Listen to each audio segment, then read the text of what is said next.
Hello, good morning. Welcome to the Morning News. It's the first bulletin of the day on TV3. This bulletin is coming to you live from the news app here at Adisawikanda. We're live on Facebook as TV3 Ghana and on DSTV as channel 279. My name is George Quinn. Top of the stories are: lawyers of 11 West African nationals deported from the United States sue Ghana over alleged unlawful detention.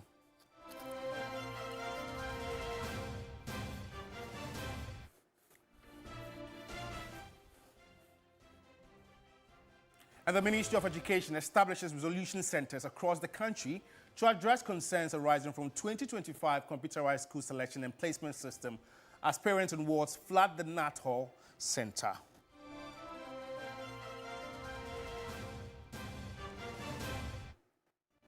Also coming up this morning, Bank of Ghana's suspension of UBA Bank's forex license and 5 remittance operators takes effect today as IMF endorses crackdown to reinforce the cedi.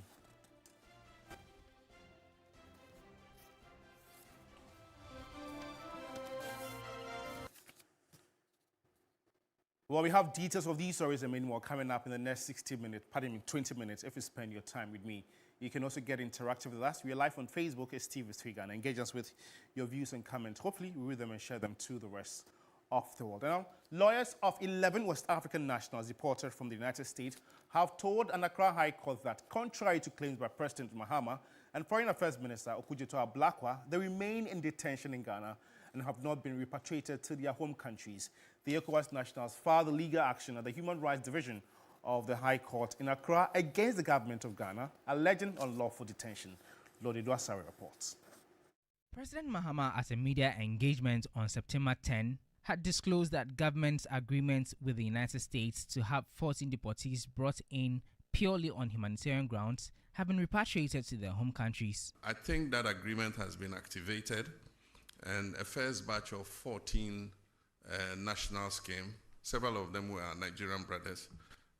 They opted to go back home, and so we facilitated, we put them on buses, to be able to go back home. One of them was a Gambian who is not as easy. You have to get him an air ticket to be able to facilitate his travel. So what we've done is contacted their embassy to let them know of his presence so that they can facilitate his return to Gambia.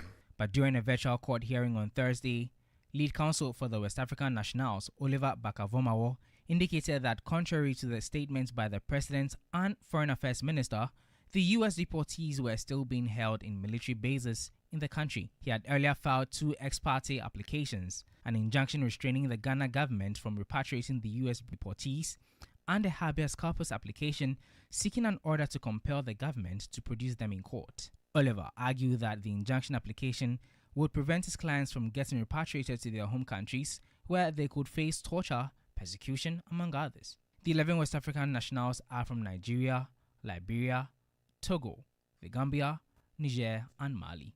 Presiding Judge Priscilla Dikro Ofori, sitting in for the substantive judge, indicated that she disagreed with the applications being ex parte. Bakavomo explained that due to the long detention of his clients, he was seeking an order through the ex parte motions to get the security agencies to produce the ECOWAS nationals since they've not had access to them. Justice Ofori, however, adjourned the proceedings to September 23 to consider the 2 applications by the lawyers for the deportees. Lord Edwasari, TV3 News, Accra.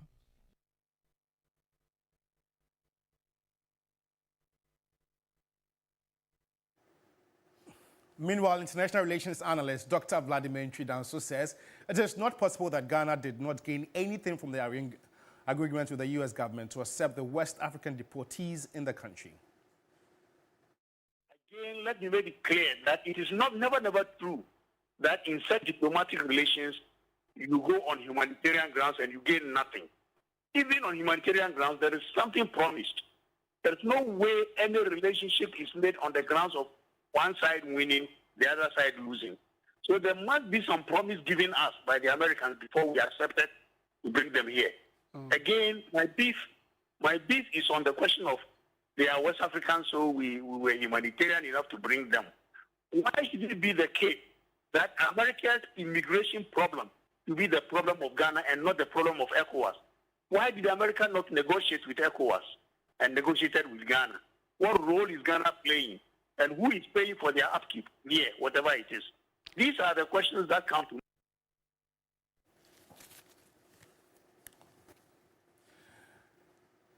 And now the Ministry of Education has established resolution centers across the country to address concerns arising from the computerized school selection and placement system, CSSPS. These centers have been set up at the district and regional education offices, with a regional center located at Ghana National Association of Teachers, NAT Hall, in Accra. Meanwhile, the ministry reports that 82% of students have been successfully placed. Ministry of Education says it is working to address challenges faced by students following the release of the 2025 school placement results. It opened the computer placement portal on Wednesday, 17 September 2025. Since then, thousands of unsure students have rushed to access the portal, creating heavy online traffic. While many have successfully logged on, others are yet to receive their placements, largely due to poor network connectivity in some areas.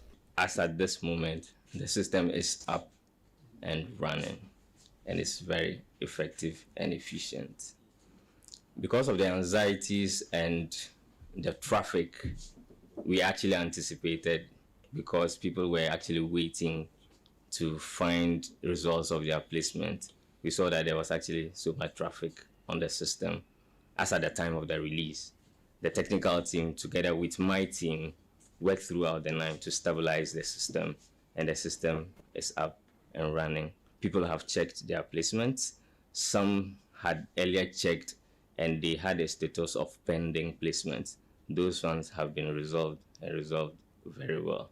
At a news conference in Accra, officials assured the public that the ministry is actively working to resolve the concerns. Dr. Clement Apak is the Deputy Minister of Education.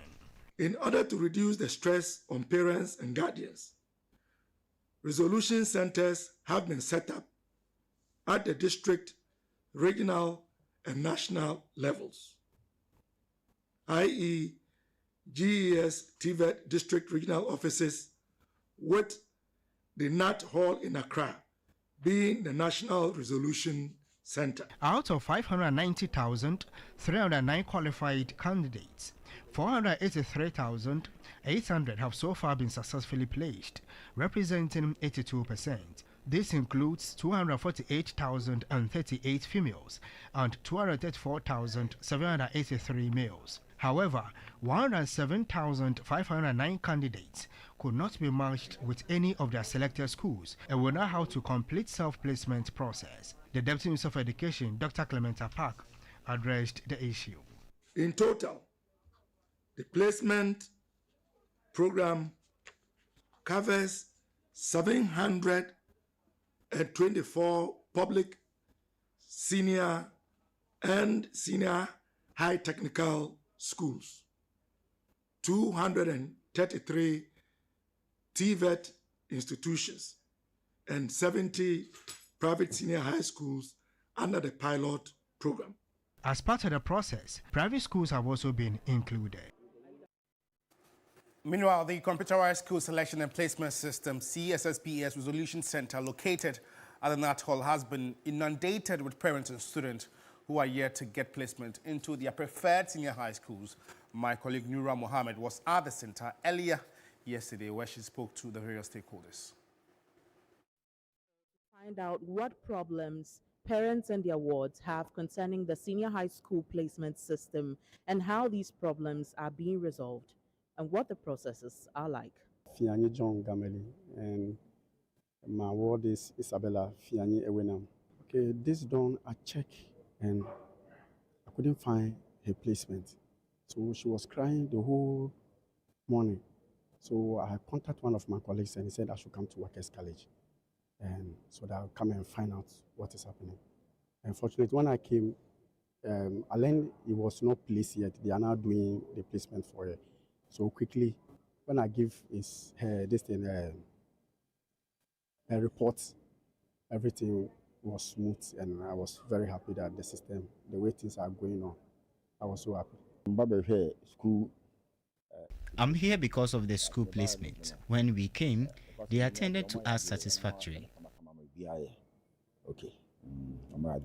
They were really patient with us. I got placement, but I came to change it. They said from next week they'll call us and tell us that the schools are in so that we can check. My name is Dr. Belinda Glover, and we are happy seeing you here this morning. The first desk is for TVET.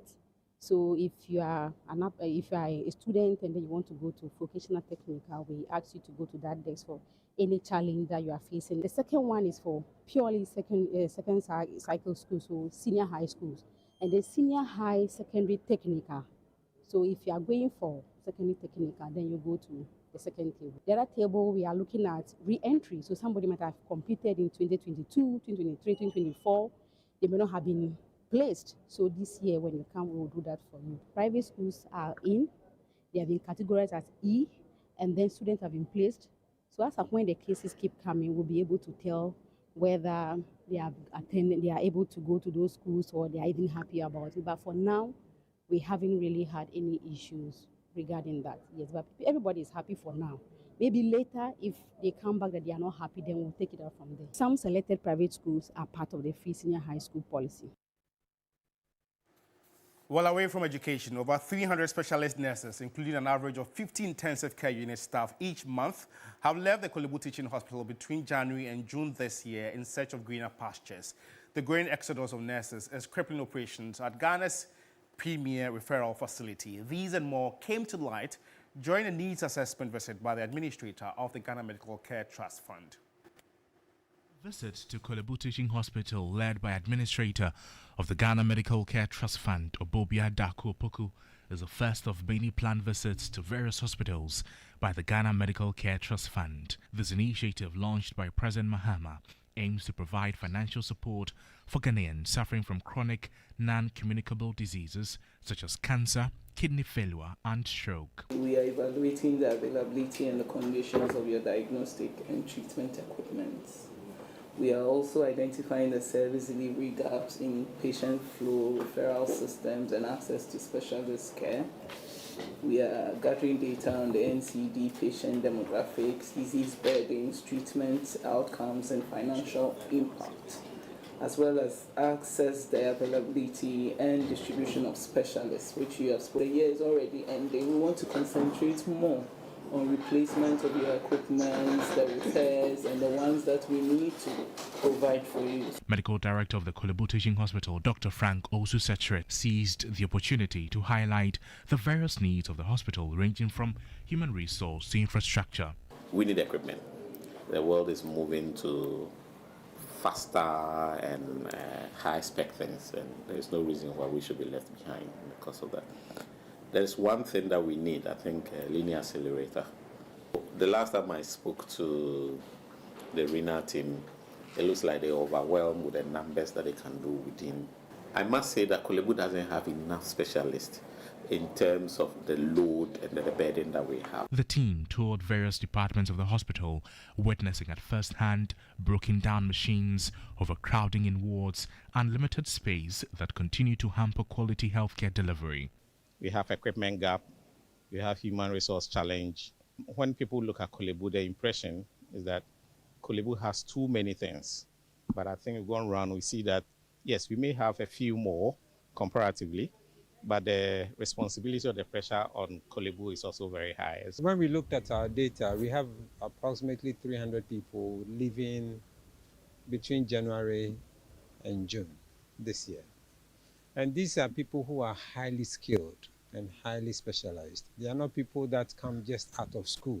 Administrator of the fund, Obobia Dako Poku, assured that the observations made will shape the fund's next steps in addressing these pressing challenges. When you sit outside, you don't appreciate exactly what happens in Kolebu. So I'm happy that at the end of the day, we had the time with them and went round with them, and it has helped us. And the Mahama Cares simply cannot operate without doing the needs assessment of these facilities. We need to know what they need so far as the equipment are concerned, the ones that are working, the ones that needs to be replaced, the ones that needs to be worked on. And I think that this tour has really opened our eyes to a lot of the situations that are ongoing so far as the Kolebu Teaching Hospital is concerned. Non-communicable diseases account for approximately 45% of all deaths in Ghana. NCDs are fueled by lifestyle changes, urbanization, and limited healthcare access. Let's know what you make of the brain drain prevailing in the health sector. Engage us on Facebook, TV3 Ghana, and let's know your views, comments, and observations as well, and other stories that I've aired so far. And now, as the fight against illegal mining in Galamsey intensifies in the Western region, different tactics being used by the perpetrators are emerging. My colleague Rama Smith reports that the Galamseyers on the Ankobra River are not only changing their strategies, but also employing the supernatural. The average African is very religious, attaching religious significance to every aspect of life. In this regard, almost every step in life is done with prayer, be it a Christian, Muslim, or traditionalist. It is therefore not surprising that during an operation on the Ankobra River by personnel from the Western Regional National Security and the Western Naval Command, this shrine dedicated to a river goddess, Togbe Nana Benin, was discovered. It is true that no land is truly empty. It belongs to the chiefs. However, as spirits reside upon it, we must first consult the priest to understand the necessary rituals for a site before any work can commence. Since it was Almighty God who created all that is under the earth, including gold, I do not subscribe to the local spirituality and rituals required before mining. This is based on my observation of numerous individuals who performed such. The Chinese miners have been known to capture these gods in order to obtain access.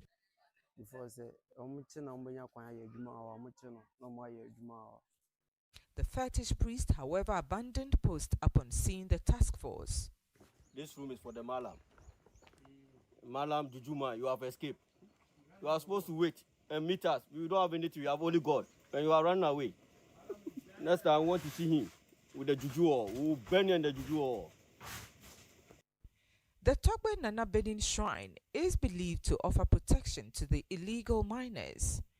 In a room allegedly used for purification rituals, we find this list prescribing ritual items for a client. It includes a sheep, a goat, 6 priests, and a cash of 300 cedis. Near the shrine, 2 sheep and a chicken are tethered, presumably awaiting sacrifice. But will this intimidate the anti-Galamsey task force? So this is where they consult the gods before they operate. Yes, that's the Mamota shrine. Yes, so when they do this, it means they'll get more gold and they'll destroy the water. And in fact, we will not forgive them. We will destroy everything. Wherever that gods is, we are ready to meet the gods. If we encounter a lot, sometimes you go and see white sheep, some white fowls, and other things, but we don't give up. We still have to kill them and move forward. In spite of the high turbidity and known dangers of the Ankobra River, with some even defecating in it, many residents along its banks rely on it for their daily needs. Davi Akofa sells banku from a makeshift stall to illegal miners in the area. We fetch this dirty water and add alum to purify it before we can use it. After hours of patrol on the Ankobra River, we observe a shift in tactics by the illegal miners. They have moved their primary operations away from the top of the river and its banks and are now channeling wastewater directly into the river, a method that is worsening the pollution. But Brigadier General Musa Waja, retired, has vowed they will not rest until they see significant improvement in the health of the Ankobra River. I'm very confident that Ankobra River will be restored. there is the need for us also to try and identify all those areas so that we block them. Because if we don't, then they will continue to wash the sand and other things into the river and continue to give us problems. Even as this operation was underway, a simultaneous land-based operation was also underway onshore at the Jura Enclave, led by a team from the National Anti-Illegal Mining Operations Secretariat, NIMOS. Captain Nanakweku Owusu-Dome commanded the troops for this coordinated mission. 80% of our efforts have been geared towards the Ankoba River to clear the illegal miners operating along and directly on the river. In the course of the operation, it was evident that most of the illegal miners have deliberately decided to pollute the water. And NIMOS are relentless to fight against these illegal miners. We will hit harder. Irama Smith, TV3 News, Western Region. And now the Bank of Ghana's suspension of UBA's foreign exchange trading license and the partnerships of 5 money transfer operators has officially taken effect today. The enforcement action, which follows previous announcement, is expected to tighten regulatory oversight of inward remittances and protect the integrity of the city. From today, UBA Ghana is barred from engaging in foreign exchange trading, while TapTapSend, Top Connect, Remit Choice, Send Up, and AfriX are restricted from remittance activities with local payment service providers. Industry watchers say the measure could momentarily slow remittance inflows, but insist the cleanup is necessary to ensure transparency and compliance in the sector. The International Monetary Fund, IMF, has welcomed the bank's action, describing it as timely in strengthening the foreign exchange market and reinforcing the city's status as the sole legal tender. The breaches were quite several. Diversion of foreign exchange inflows. When you take money, those dollars and pounds from our diaspora people, those monies are supposed to find their ways into the nostril balances of our banks so that those flows end up within the system. But we observed that some of them were doing what we call offshoring, when using it for other purposes. Others were also applying the wrong exchange rate. With the suspension now in force, focus will shift to how affected operators and UBA Ghana respond and whether the central bank's action will restore confidence in Ghana's financial system. Well, on that business note, we end the Morning News. For more news updates, just log on to our website at 3news.com. Alternatively, you can also follow us on Instagram, tv3.gh. My name is Josh Quinn. In a world where you can be anything, just be kind. It costs nothing to be kind. Thanks for watching. It's always a pleasure coming your way. Good morning.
Now time to continue with New Day by having the various other segments. We know there will be this morning. We'll also bring you a big issue where we'll discuss the most topical national issues. That song there by Peter or Famille, depending on how you want to call him, talking about a praise to the Most High God.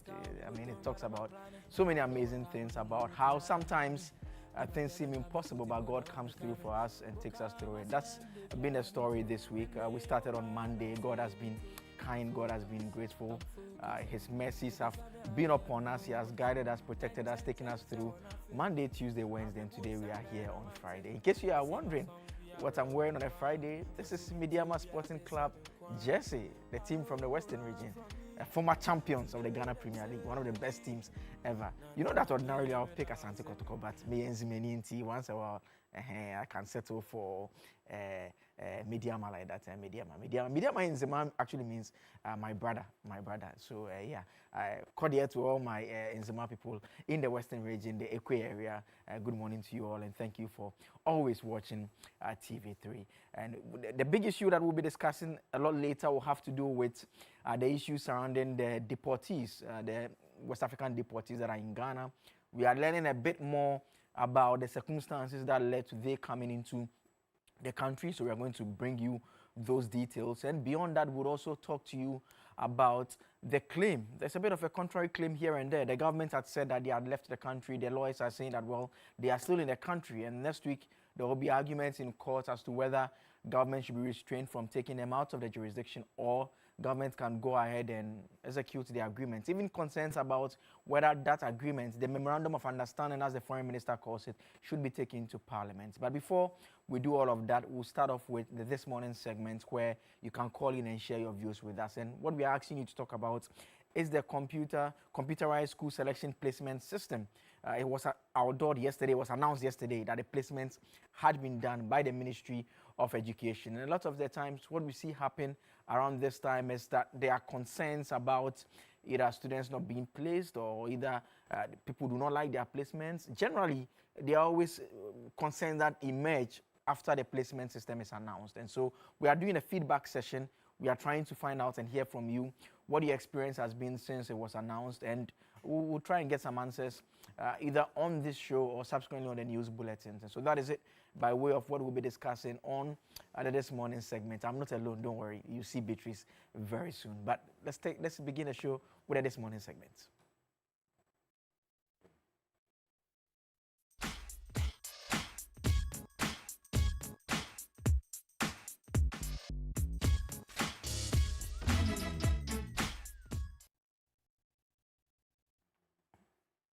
And as usual, it's Friday. We got some goodies for you. It's the Cashout. You can participate. We have 1K to 10 people. 1K to 10 people. All you have to do is very simple. You have your mobile phone, dial *439#. Follow the prompt, pick your favorite platform and enter. I would suggest you pick the TV3. 1,000 cedis for 10 individuals. It's Friday, an opportunity to make some good money and head home. So that is it that is it by way of the cash out. And we'll have a bit of exclusive much later on the show. You know the song I was talking about, the one that we started the show. It's the Famille, the Peter one, Peter Famille. I think it's one of the questions that we have to ask him. You know his disposition when he's Peter and when he's Famille. They are two different things. He'll talk about all of that. Famille will be on the show a lot later on. And so that is it. In terms of what we can expect today, but we are beginning with it this morning, like I indicated, and you can call in now. The computerized school selection placement system, it took off yesterday. It was announced that the placements had been done. And what has been your experience of it so far? Call into the show and share that with us as well as that. So, I mean, a lot of the students have been placed. I know a young lad who, I mean, a relative actually, my nephew, John Kojo Aka. He told me he had been placed as well. I'm not sure in the school he was placed with you guys this morning. We have Alhaji on the line. Alhaji, good morning. Good morning. How are you doing, Alhaji? Oh, fine. How's Kukuchi? She's fine. Okay, how's my friend Rulan and Nasha and entire team? Everyone is fine. first of all, let me send my greeting to Shamim Muslim and his husband, Alaji Alasan, and Chairman Ofoso Ampofo, and Nana Oyibam Kwado, and Honorable Benata Yafo, and Dr. Abukaro Wumbe. Let's look about what is happening in this country. I think sometimes we need. We've lost Alaji on the line, unfortunately. But guess what happened? I told you I'm not alone. FC Summertex FC is here. Hello, Beatrice. Hi. This is the better team, Mediama. No. I mean, look at this one. We're not talking about the looks. Come on. We can do the looks one later, but yeah, it's good to see you once again. Yeah, it's great to see you. How are you doing? I'm very well. How was your night? It was short, but as back always, here to do what we have to do. And the conversation I'm taking to the viewers this morning about the computerized school selection placement system. I mean, every year, once it's announced that it's been done, there are lots of concerns that come up. So we're trying to do a feedback session with our colleagues. And I think yesterday there was this news item coming in, actually from the Director General of the Ghana Education Service, assuring parents and students that everything will be all right, because apparently the moment they announced the results and the fact that they had been released, the pressure started mounting on the system. And so hopefully things will normalize and stabilize and they'll be able to get the placement that they need. Guess what? We have a caller on the line. Yes. Idris, good morning. Good morning, Akabile. How are you? I'm very well, Idris. Yes, I'm calling you from Upper West Region. Wow. Great to have there. What's up, Idris? Yeah, let me say good morning to the MP Regional Chairman in the Upper West Region, Simon Abdulaziz Right. And you know, I'll greet my own people in Wala language, Wala Yansuma, Yedingi 24 learners. And about the computer system replacement, the issue is that some of the parents will not go to the school with their students. They will not go there with them. So the child will go there and choose the schools alone. After they start the replacement, the parent will then start to have a problem with the placement. And then someone just starts saying that my child didn't choose this school, my child didn't choose this school. I mean, this is not the first time. I'm lying, Akabile. Yeah, this is not the first time. So sometimes the problem is necessarily based on our parents. You understand? Especially we in the northern sector. 80 or 70% doesn't have time for the students. They are only there and say my child is schooling, but he doesn't even know the school that the child is schooling. You understand? So for that one, I would say the government has no problem. But the second issue about the Deportee that is in Ghana. And actually, you know that Ghana, we like strangers a lot. Especially once the government know that these people is from America and they're having dollars, they will not let them, they will not like to chase them out. You understand? you know that Ghana is having dollar problem. But my last issue is about our Upper West Wale Bombaywa Road. Actually, we beg John Dramani Mama. He should focus on this road for us. We beg him. Because of this road, every country that is in the main road from Upper West to Kumasi have roads. You understand? So I'll use this place to beg the president that he should work on the road for us. Thank you. Okay, thank you very much. You heard what he said. You were saying that you know that Ghanaians, we like strangers. Yeah. Especially when they're from America and we know exactly. that they are not involved. But there was something he said about the CSSPS. I mean, I think if I remember correctly, it started around 2007. I think that was when they used it for the first batch of it. And the point he makes is that we've been using it for a while now. Yeah. I think we should gradually get to the point where it's much easier. Of course, and yes. It gets better. Be, yes. I mean, I remember some years ago, people had to actually mass up. There was a solution center at the Ministry of Education. At a point, they moved it to the Nat Hall around the Ministry of Information. Oh, they're area. still doing something at the Nat Hall, because 3 days ago, there were a number of parents and students there as well, trying to sort things out. So, I mean, he's right. If we've had it for that long, and you're mentioning 2007, 2007 if I remember then we correctly, should be able to make it better and smoother for all of us. Yes. Okay, so let's go to Ben, who joins us live. Hello, Ben. Good morning to you. Thank you for joining us. Tell us where you're calling us from. Yeah, good morning. I'm calling from Takrady.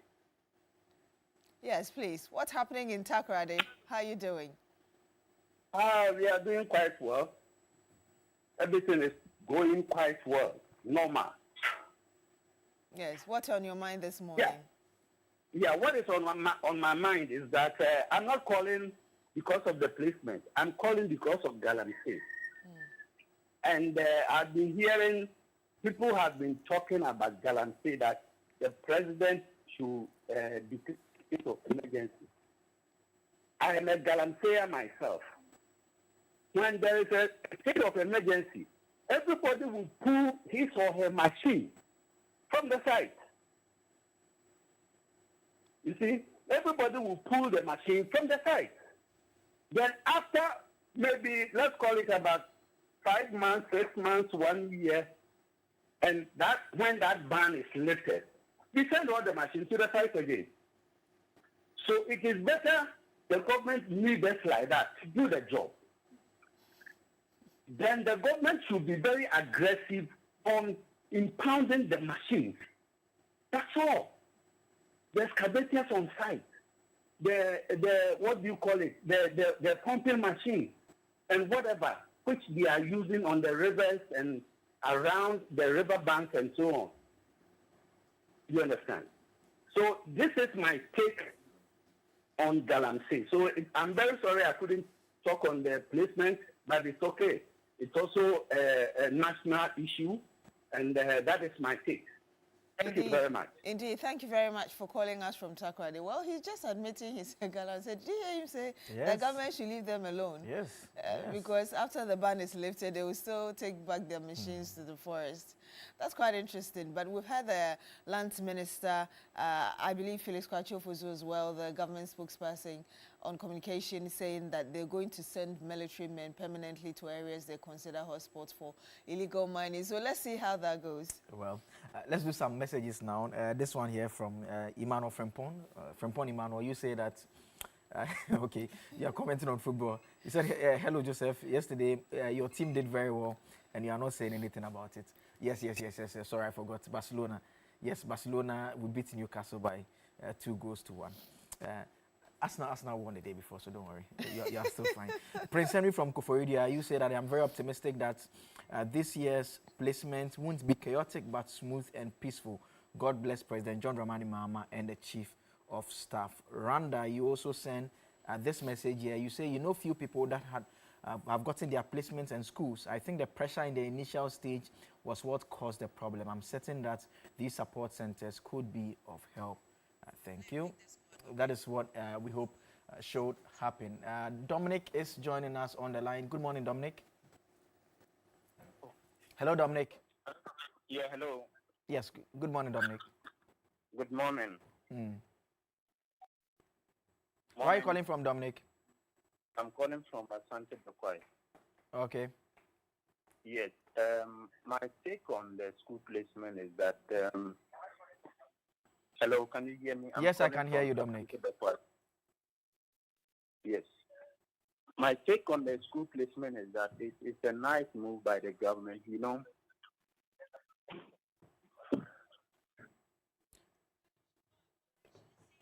Dominic, I can hear you clearly. You can go ahead and speak. We can hear you. Okay, we've lost Dominic on the line. You can still call in and share your views with us. We are discussing the CSSPS. That was announced. We heard it from the ministry yesterday. Solution centers are available if you have various challenges. What has been your encounter with it so far? Your children, your wards, your relatives, your brothers, every sisters, every other person. I mean, have they all been successfully placed? If not, what's the next step? I mean, those are matters that we are looking at this morning. Sunny joins us on the line. Good morning, Sunny. Good morning, my brother. How are you? I'm very well. How about you? Oh, I'm fine too. And Wali, everybody is doing fine. That's yes. Great. Okay.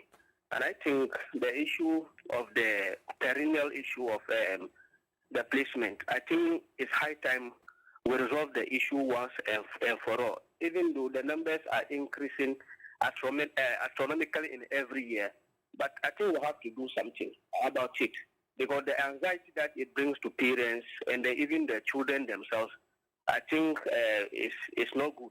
And like someone said, we don't have to leave this tuition of the schools for the peoples alone. I think teachers and then parents should also come in, because especially teachers, they know the performance levels of the students, and then the parents too, they should know. So that at the time that they are doing the selection, the choosing, they should select schools that they will be able to get. But when they go and choose the category A schools and then the B schools, that is where the problems normally come in, okay? Because the competitions in those schools are too high. So that is why we have that kind of problems. But I believe that with the kind of mechanism that they put in place, setting up resolution centers in the districts, in the regions, and even in the national level, I believe that parents can go there and resolve their issues. And another thing that I'm happy about it is the involvement of the private schools. Because we are told that about 70 private schools are also available for selection. I believe that it will also help to ease the burden in terms of selection and all that. And then either to the private schools, they find it difficult to get students to come there, okay? But now that the government has involved them, I believe it will help them. And then the deportees, I think we need to be patient, with them. Because I hear people asking that who is feeding them, who is feeding them. Recently, Ghanaians will also run to Côte d'Ivoire, the Savannah region, the conflict there. Our people also ran to Côte d'Ivoire, and then the Ivorian government took care of them. They were feeding our people on behalf of all of us. We're not happy about that. And there were about 38,000 people. So we were asking about who is feeding them and all that. So Ghana, we need to be careful about these things. Sometimes, because we are a peaceful country, everybody likes Ghana. So that's why the American government negotiated with Ghana for the people to come, so that they'll keep them temporarily. But in the meantime, those people will be sent back to their country. So let's be patient and allow the government to handle them well. Thank you very much. Thank you very much, Dominic, for calling. And this message here from Ralph. Hey, Ralph, you want to test my eczema this morning? You're asking me, Apokenue. Okay, yeah, okay. That's what you are. My boy has been placed, though. I think parents should be patient. The problem is that parents may not be happy with the placement of their awards, and that is the basis for the performance. That is based on the performance of the awards. That is Ralph from Akuse. You had another eczema. Okay. God should be with me. Thank you very much. He's really trying me this morning with Yeah, that's interesting. But we're all about the GPL this morning. So let me bring you some more here. And the Ghana Premier League is home on TV3 every week. TV3 gives you 3 live GPL matches, the biggest games, the fiercest rivalries, and the brightest stars brought straight to your screen with world-class coverage. But that's not all. We set the stage with our GPL preview show, giving you the inside scoop and expert analyses. And when the final whistle blows, we keep you covered with our highlight and, of course, review program. So you never miss a goal, a save, or a talking point. For fans who love to stay connected on the go, we have reels and updates on our social media.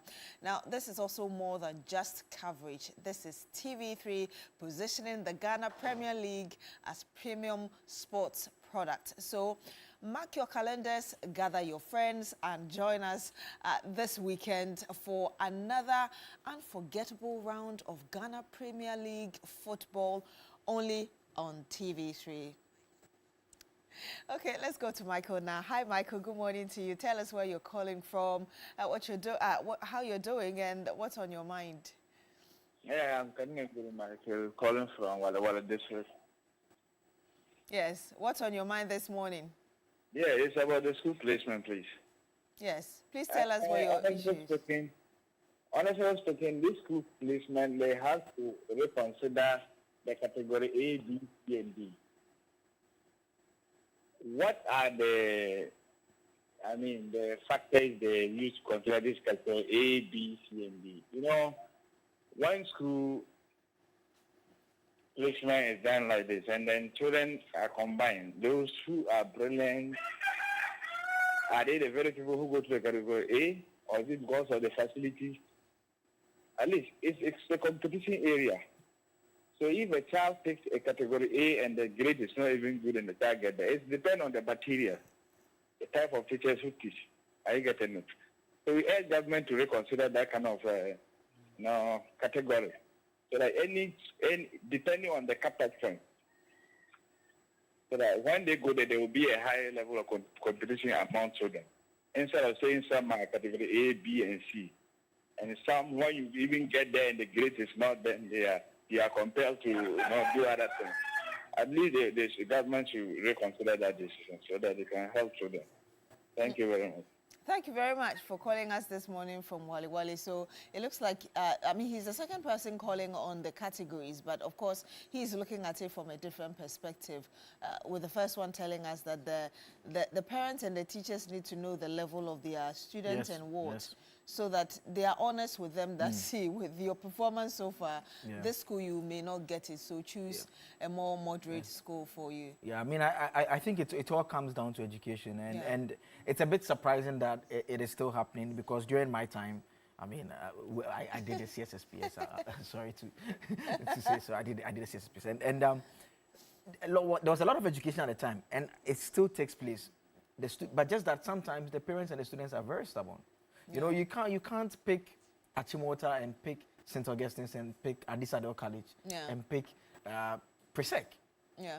It will mean that you are totally out if you miss one. Yeah. It's not likely, because they are within the same grade. So it's very important that the students have that understanding and arrange the school in a certain order just to ensure that... But I went through that, actually. When I was choosing my senior high schools, they told me, pick this, pick that, and they were all in grades. So eventually, I had to get one of the three I chose, yes. So, I mean, that's what the students should be doing. But sometimes the parents, because of a desire, it's okay, if you don't want your child to go to Achimota, then you should go to Presec. But it's one grade that they will use to determine whether you go here or you don't go here. So it's important. And the good thing is that the solution centers are also there, and eventually everyone will be sorted out.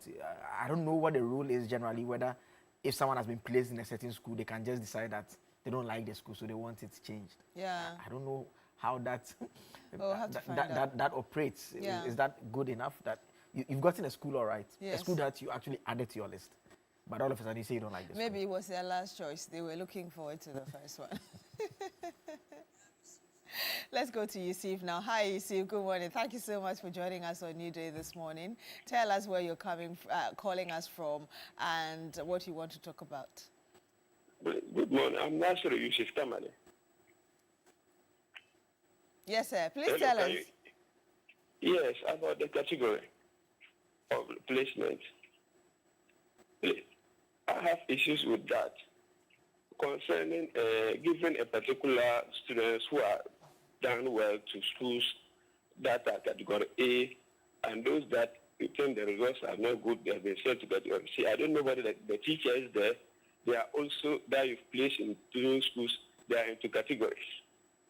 Why not we make it that where a particular student has chosen to go, the person should give the position, so that if there's a mix-up between the average, the weak, and the performance students, it would have helped. Let's assume that a particular schools, you have given them those who are not the weak, you have given the weak to category C schools. What do you expect the teachers there to do to them as you make the best grades to category A schools?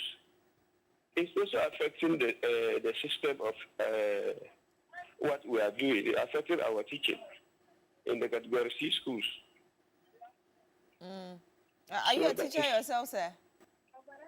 So that is my take on this. All right. Thank you so much. Yusuf calling from Tamale, he said. Yes. Thank you so much for joining us. Obviously, Blay, like I was just saying, people are still talking about the categories. Well, let's see how the policymakers are able to work on it, really, to make it fair. A win-win situation for the schools and the students and teachers as well. I think we've come very far. I know that before the CSSPS was introduced, the system in place, your results will come out, your parents will pick your results and they will send it to a school that more like an application to a school, and the school would have to decide whether to admit you or not. And so that had a lot of challenges over the period. I mean, people some people got grades that ordinarily they should get into the schools, but the schools were simply rejecting them. And so the states decided that, well, let's take control of the system and let's have this system in place. I remember the first 2-3 years of its rollout, it was chaotic. I mean, people were not being placed. And that is how come I understand the sentiments from our callers when they make the point that with how far we have come, it should be a perfect, especially the technological advancements over the period. I mean, it should be a seamless process that is dealt with once and for all. But I mean, it's been worked on. We know that in the last couple of days, people who had not been placed, the system issues. Yesterday, I tried to get into the system myself. I wanted to check for my nephew. And it wasn't opening. I mean, they said something not available, URL, something like that. I just tried multiple times. I used my mobile data, I used the Wi-Fi. I just gave up at a point. Eventually, he told me the school he had gotten, and I was even wondering how he even got to know or how he got into the system. But all those are some of the challenges that the current system presents to all of us. Well, hopefully we're able to fix it in time. But if you listen to the callers, it's not just about this problem, it's about the perennial nature of it. If we've been with it for that long, then we should be able to deal with it as soon as possible and deal with this annual headache for parents and students. Let's go to Johnny Hughes from 3FM. He's ready with Johnny's Bite. Stay with us. Rahman Rahim. Alhamdulillah Rabbil Alameen. Hasbunallah wa ni'mal wakil. The Lord is my light and my salvation. Whom shall I fear? And yea, though I walk through the valley of the shadow of death, I will fear no evil, for you art with me. Thy rod and thy staff, they comfort me. Thou preparest a table before me in the presence of my enemies. You anoint my head with oil. My cup runneth over, and surely goodness and mercy shall follow me all the days of my life. And I will dwell in the house of the Lord forever and ever. Amen. Assalamu alaikum. It's Friday, the 19th of September 2025. And Juma Mubarak to all our Muslim brothers and sisters. Welcome to Johnny's Bite. It's always a pleasure to connect and interface with you, and always to also share a very kind time with you every single morning, serving you breakfast. Let me begin by saying a very big thank you to Sonar Fashions in Tamale for my outfit. And Sonar Fashions has now gone very international, so you can always get something special for you and yours and those near and dear to you by calling 0246 590 162. That's 0246 590 162. Also, a big shout to the Viva Health Foundation, led by Dr. Lieutenant Colonel Dr. Carl Asiwome Nuchuga and Major Randini Teria and the rest of the team. You are doing a great work. Yesterday, the reviews we had about the free surgeries you are presently conducting in the Volta region in Tegbi. You have now moved to parts of Wue and many other places. Look, God bless you for doing this for Ghanaians who ordinarily and naturally cannot afford this hernia, goiter, and all those other things. Thank you so much indeed, and we appreciate your work. We don't joke with it at all. Today I want to celebrate Aurora Topper. She is with the Ebri Girls Old Girls Association, and she's leading the charge to get a new basketball court. She led this charge. She's been determined about it. It took her about 10 years of her life to put money together. Now, hopefully, she'll get some support to complete it. So, Aurora, we celebrate you this morning. We celebrate you deeply indeed. Let's begin the conversation by talking about let the retirees go and let the young grow. I indicated to you not so long ago that this government promised that the retirees will go so that the young will grow, and that there will be no space for post-retirement contracts.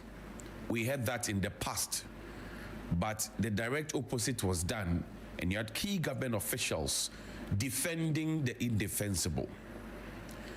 There is a list that I have prepared of persons who are due for retirement, including vice chancellors, including some persons in very well-known places who are due for retirement who do not want to go.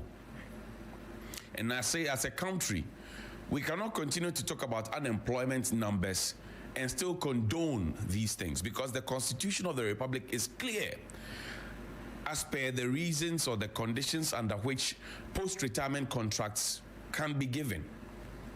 And the reason, number one, is that you are given a post-retirement contract if within the organization or within the nation, nobody is qualified to do what you currently do. But you know what they do? They wait until they are about 58 or 59. There is a training program or a conference or an exchange program somewhere elsewhere that they have to, somebody has to attend to come back and impact the organization and the nation as a whole. And you find 59-year-olds who are just 3-4 months to their retirement, pushing and bullying their way to go for these conferences.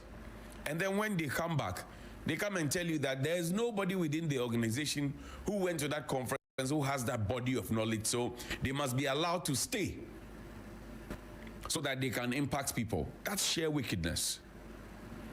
Now, even with the post-retirement contract, when some of them get those contracts, they are supposed to pull people under their wings and train them, impart knowledge, pass on the knowledge to them. They don't do that. I would not have any problem if you are a retiree and you're a consultant, or you're a retiree and you're a board chairman. I don't have a problem. But I don't want a retiree going to work every day and going to sleep. It doesn't bring productivity. And we saw it in many of the state-owned enterprises. We were just taking state money, people's taxes, borrowing money, and pushing them into those organizations, and yet the productivity was not happening. We were employing more people, and we were not making profits, but we were declaring losses. Point number 3 that they use, or excuse that they use, is that they have a project ongoing, they have not finished the project, so when they finish that project, then they will go. It is sheer wickedness. It is sheer wickedness. I know people in this country who retired honorably on the very day that they turned 60, and they walked out majestically. They still have their respect intact, and people are still clamoring for them to come and become consultants in those same organizations and in many other places. So why can't we have you watching me, taking your bath and dressing up, going to work, knowing that you are 60 and beyond?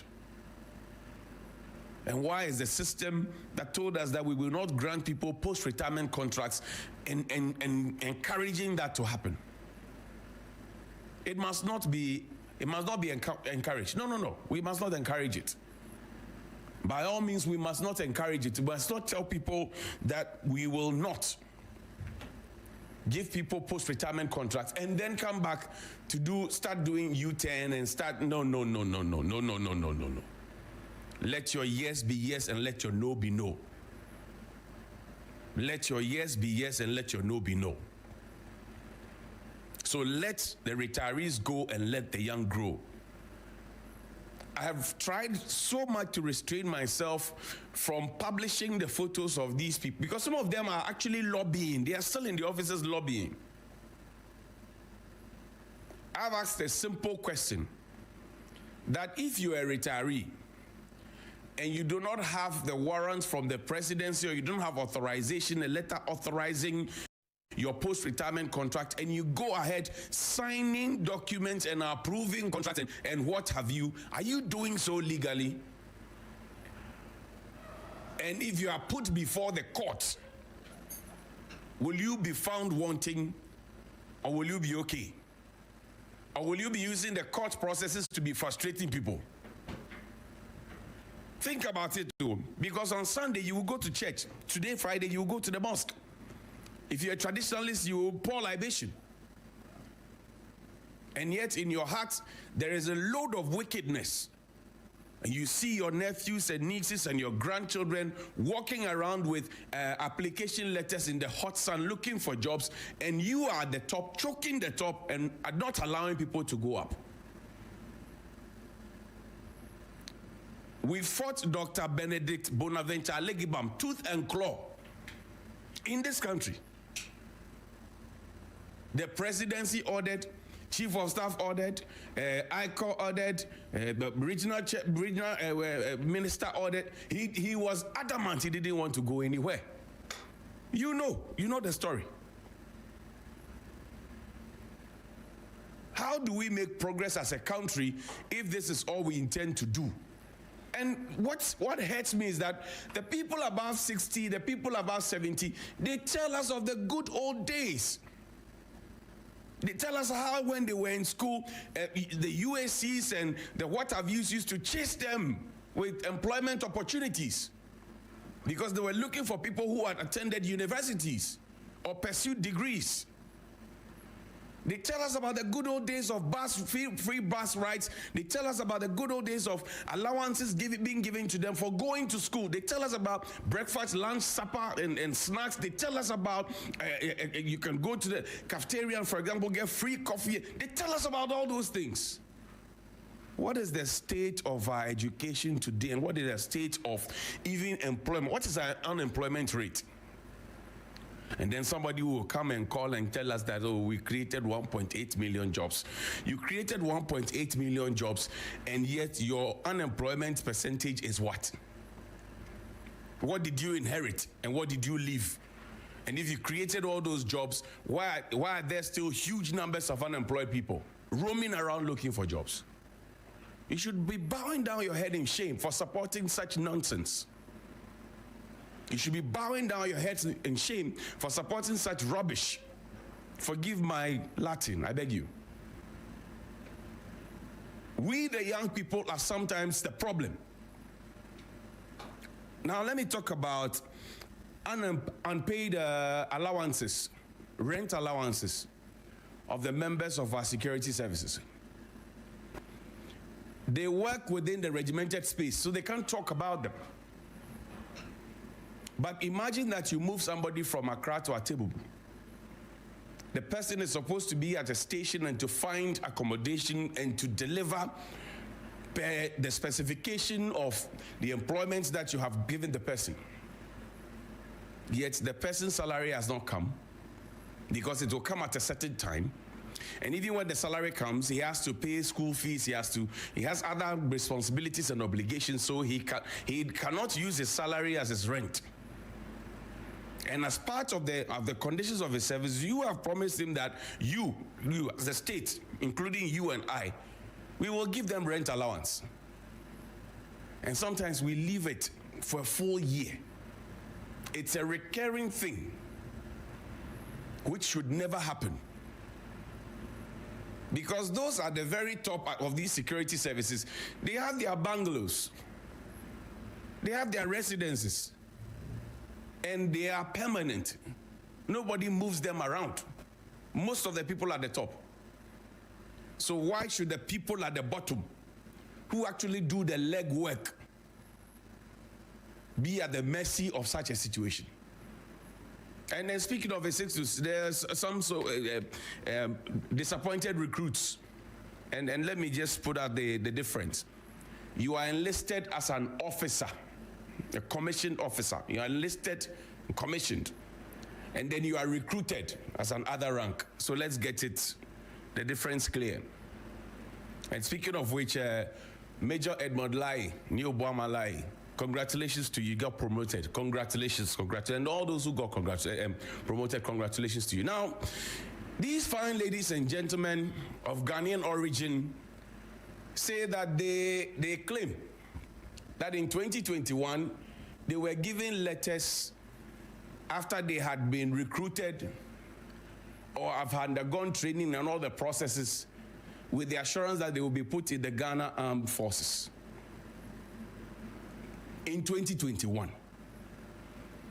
So they have waited from 2021 to 2022, through 2023, through 2024, through 2025, and they have now found their voices and their endurance spirit to be walking briskly around in their training or fatigue attire to be demanding for employment. Of course they deserve to be employed. Why not? But you see, we are going to employ them into a specialized area like a security. More so, the Ghana Armed Forces that is supposed to protect all of us from external aggression. And as I always say, security work is not all about machoism or brawn. It's also about brain power, intellect, and acumen. So these people are trained. They possibly know how to handle weapons. And they are on the streets. But they are also taught to be smart and intelligent. So the question is, did they apply that smartness and intelligence throughout the period that they were at home with the assurance that they have been given letters and that they are considered employed? Now, before they got the letters, the question, did they pause to ask whether they had financial clearance from the Ministry of Finance before being given those letters? Or were those letters just issued to them to hoodwink them, possibly, to believe that they had been employed, so they should go queue and vote? I'm saying the security entity is supposed to have, you're supposed to have intelligence to be there. So if they didn't ask those questions, you must then ask whether or not they are qualified to be in there. Question number 2 that you ask. The security institutions have a limit in terms of the age requirement. It is a prerequisite. And I remember when I started talking about people being overaged, I showed a photo of an overaged soldier. For my day, they say, we will see you, but I'm still waiting for the suit, by the way. We don't just talk by heart here. We have the facts, we have the figures. We have the photos, we have the videos.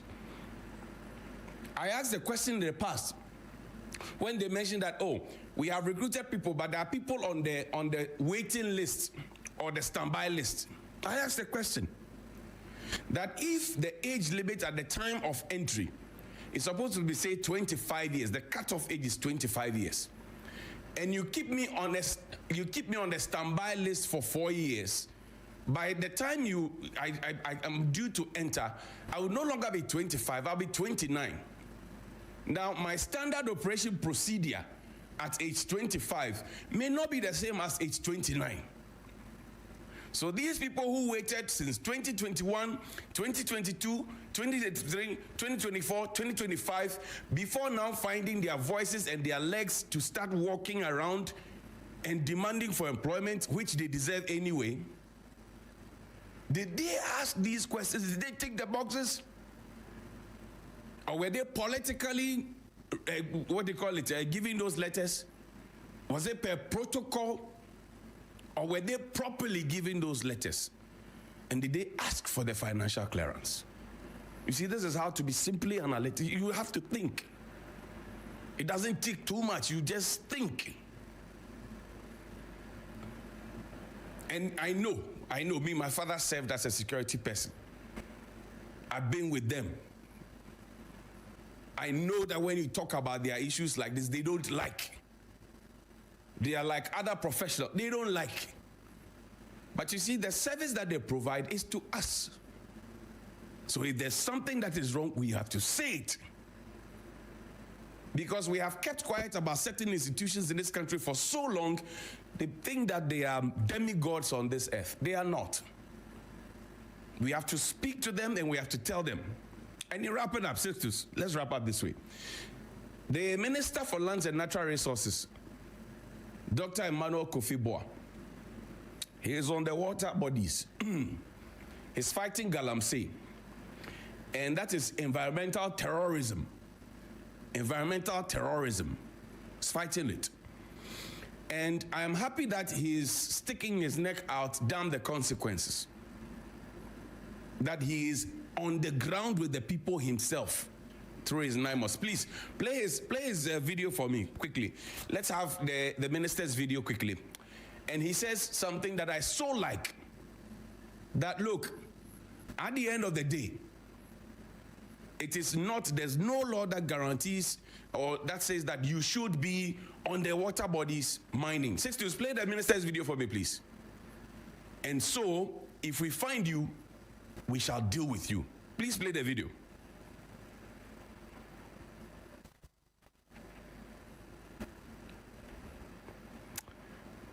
And look, yesterday I was so happy when I heard him say these things. Unfortunately, the audio situation is being quite a problem for us.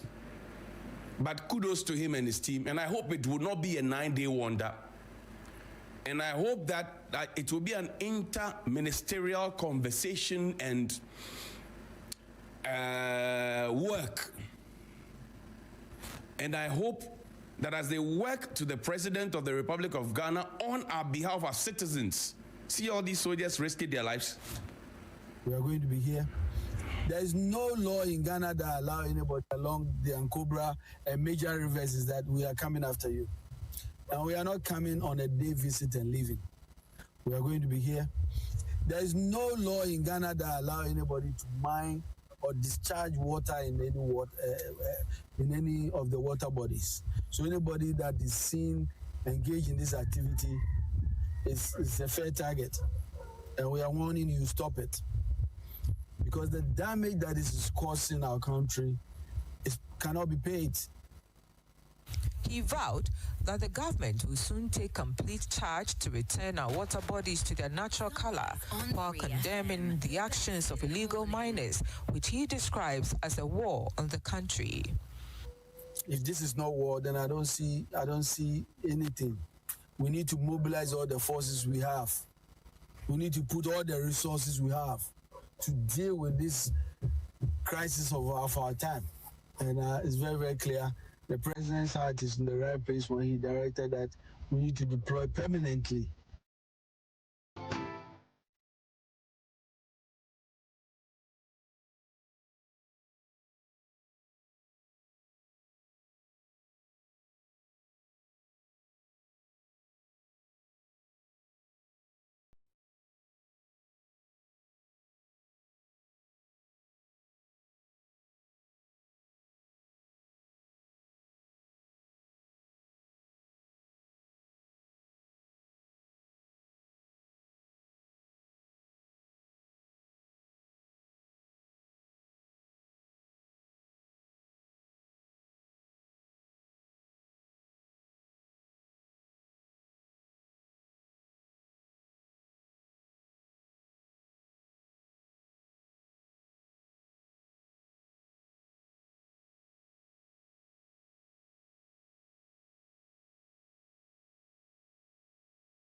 Thank you for staying with us. Once again, let me remind you that the Ghana Premier League is live here on TV3. That is how come I mean the Mediama just say this morning. Mediama are former Ghana Premier League champions. One time, actually. It could easily have been two. You know, the second one, there was the number 12 documentary and the league was suspended.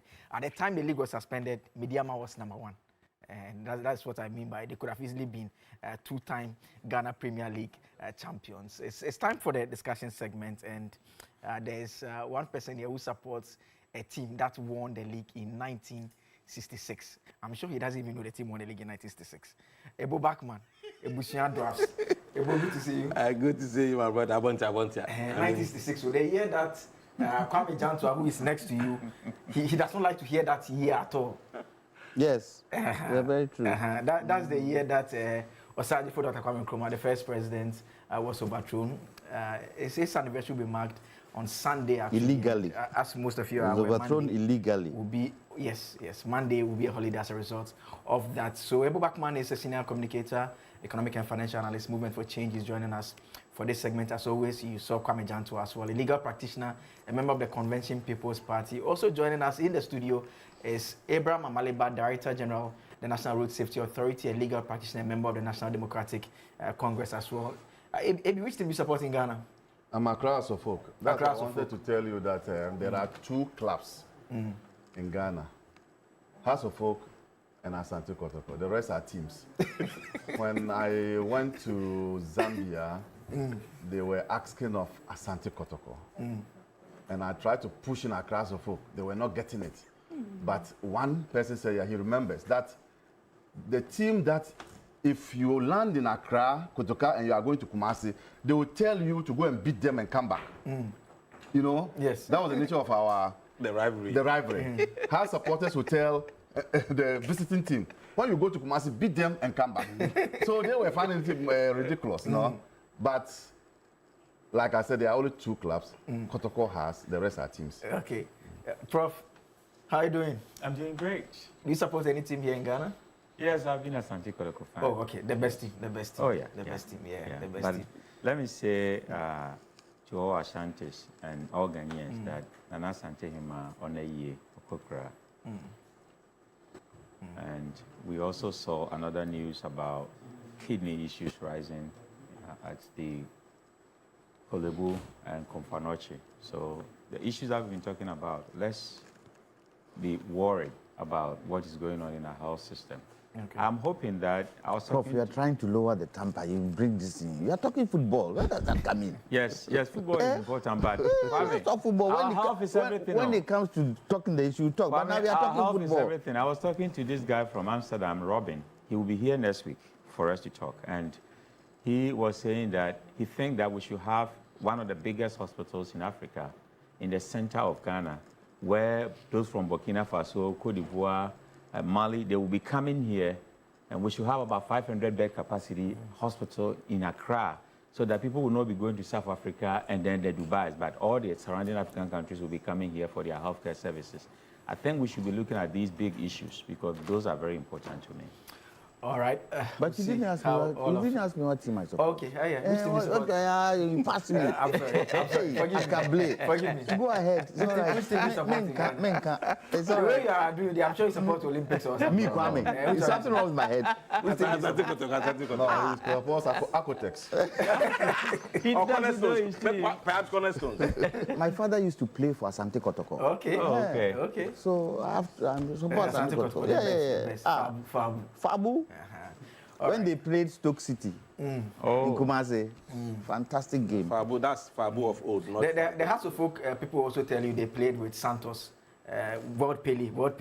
So what has happened to our football then? I mean, yes. We should revive it. What has happened to our football? Since TV3 is sponsoring it now, I think that bring the celebrities. See, one thing that will help our sports is that bring the celebrities to the parks. If you bring Shatawale, Beam Nation, Sarkodie, and the others, and they play music before the game starts, you see a lot of people. I think it took off with the opening ceremony. Stoneboy performed, but I mean, what we can promise our viewers is the best coverage. Our actors and actresses, bring all of them. We are doing our very best to ensure that football unifies people. rightful place once again. Absolutely. It's unfortunate. Let's get into the conversation now, and we are starting off with the issues surrounding the Ghana-US deportation agreement. It's a story that before the president met the press in that interaction, it had not been published. I mean, we are not seeing it on all the major portals, even here in Ghana. A question was asked directly about what is going on between Ghana and US with regards to these deportees. The president provided this response, and I want you to listen to the president closely. Then I'll bring you an update of what has transpired since the president addressed the nation.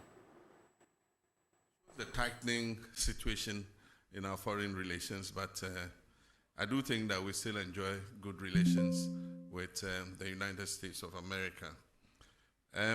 We were approached by the US to accept third-party nationals who were being removed from the US. And we agreed with them that West African nationals, were acceptable because all our fellow West Africans don't need a visa to come to our country. So if they decided to travel from US to Accra, they don't need a visa anyway. So if you're bringing our colleague West Africans back, I mean, that's okay. And so I think that agreement has been activated, and a first batch of 14 nationals came. Several of them were our Nigerian brothers. They opted to go back home, and so we facilitated, we put them on buses, to be able to go back home. One of them was a Gambian who is not as easy. You have to get him an air ticket to be able to facilitate his travel. So what we've done is contacted their embassy to let them know of his presence so that they can facilitate his return to Gambia. And so that's the issue with regards to deportations and arrivals. West Africa has the protocol of free movement. And so any West African is free to come to Ghana and be able to stay for 90 days. And so if they decide to bring them, I mean, we don't have a problem.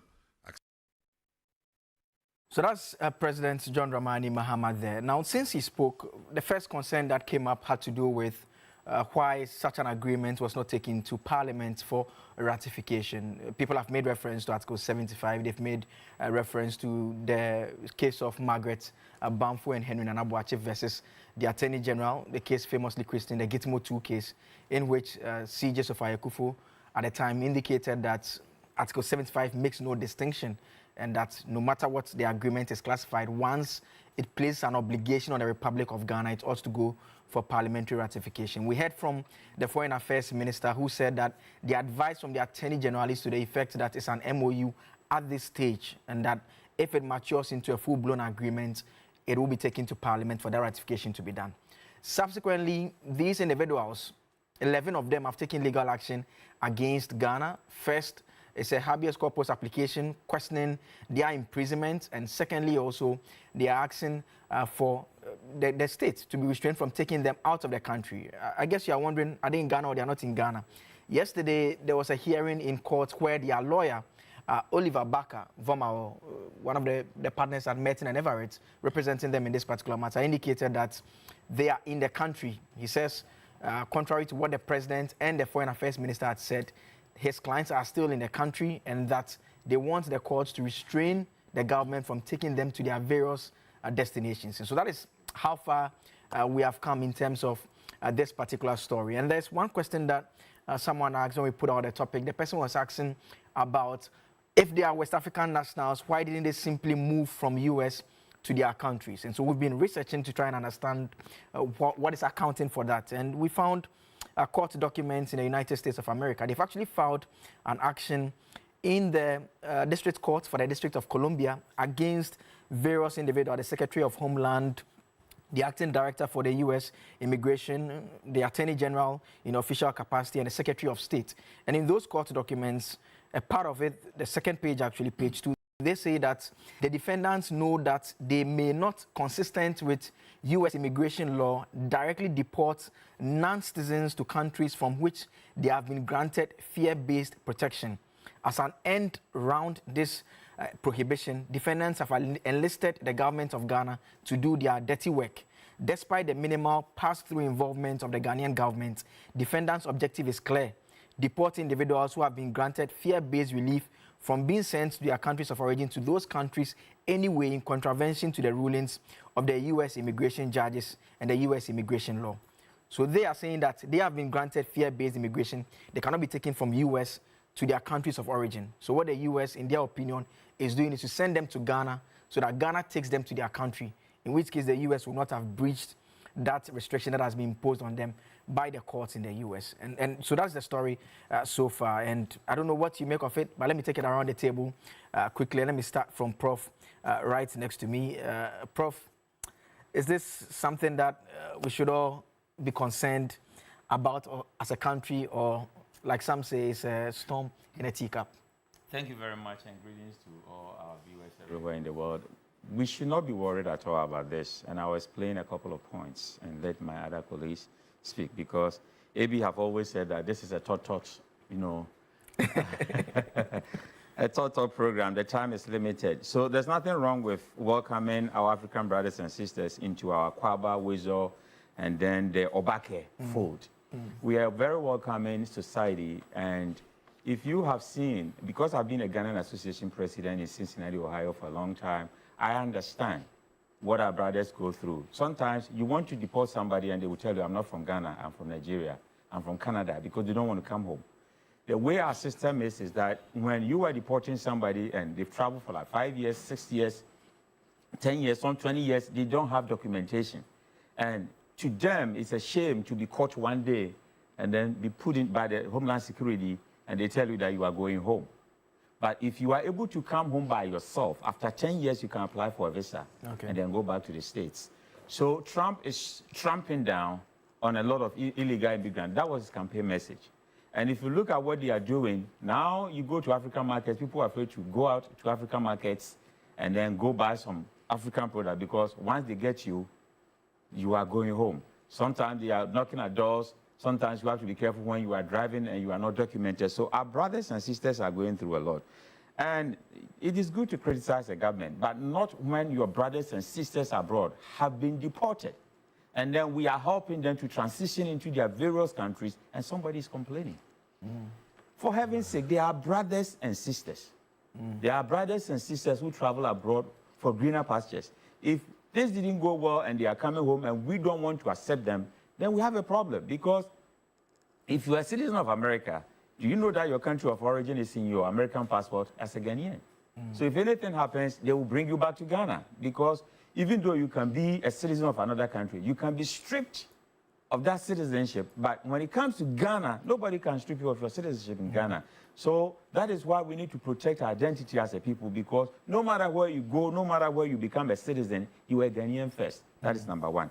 The second one is that if you look at the articles that they are quoting, 75, and the MOU states, and then the fear-based protection, somebody will tell you that I'm afraid to go back to Ghana. We saw our Bronye issue when he was writing to a lot of countries that, you know, I'm afraid of my life, so I want to come to your country. If somebody applies for some of these things, or when you are trying to deport somebody from the Homeland Security, and they tell them that I'm afraid to go back to, let's say, Gambia or Nigeria because I was a political activist and I fear for my life.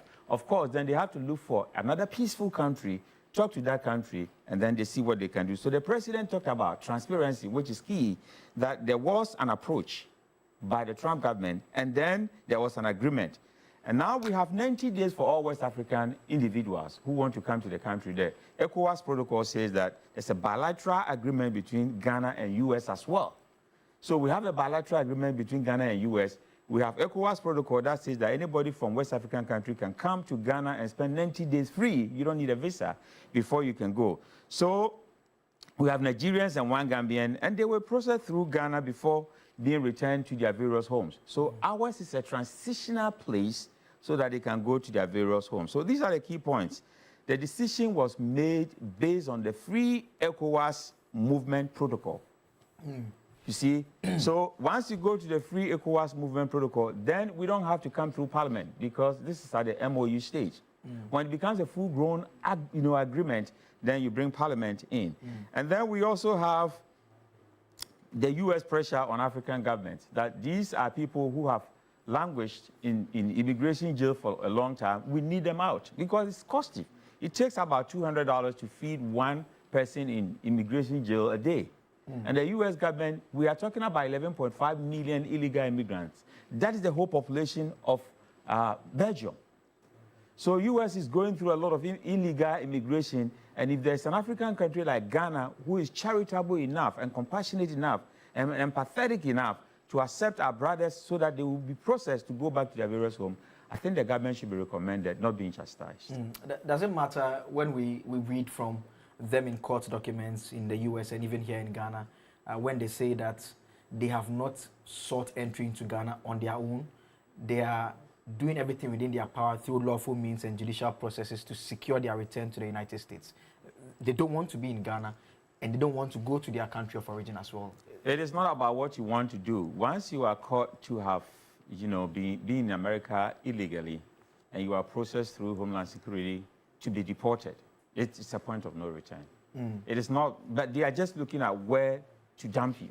Let me use that word, where to dump you. So it doesn't matter where you want to go. If you have another citizenship, I know of a Ghanaian who came home. He was involved in a drug issue. He came to Kumasi. He came home in Ghana. And when he was returning, they told him that, no, you can't return. You are deported. So you have to go back. So he was at JFK for a long time. The Ghanaian Association there tried to help him. Fortunately, he had lived in Canada before, and he told them he's a Canadian. And they sent him to Canada instead of coming to Ghana. So actually, you will go. But where to go is the problem. So if you're a Nigerian citizen and you don't want to go back to Nigeria, then they don't know what to do with you. They can dump you anyway because they don't want you in their country. But if Ghana is charitable enough to say that, bring them because they are brothers and sisters, we'll process them and send them to Nigeria or the Gambia, then Ghana should be recommended. Do you think we also need a bit of clarity on their status as it stands? The president said they had left. Their lawyers yesterday told the court that they are still here in Ghana. The prodigal son don't need any clarity before being accepted by the father back home. They are brothers and sisters. They traveled abroad to see greener pastures. If things didn't go well and the other country says that they will not accept them, do they cease to become Africans anymore? They are Africans. They are brothers and sisters from Nigeria, from Gambia. So if Ghana is giving them 90 days, respite, the president is doing that you have 90 days, come home, let's process you, then eventually you go back to your country, Nigeria, and other places. I'm told that even 40 are on their way coming. The first was 14. So a lot of them will be coming. And I think that the way we help our Liberian brothers, remember Bujumbura, the way we help our Liberian brothers before they transition back to Liberia, that is the same way we are trying to help. And Ghana has been that hospitable and welcoming country. But Trump is ruthless in the way he's dealing with illegal immigrants because that was his core campaign message. And because of that, when our brothers come back home, I am advising that we should accept them back. It is not the money that they bring home. It is when they are...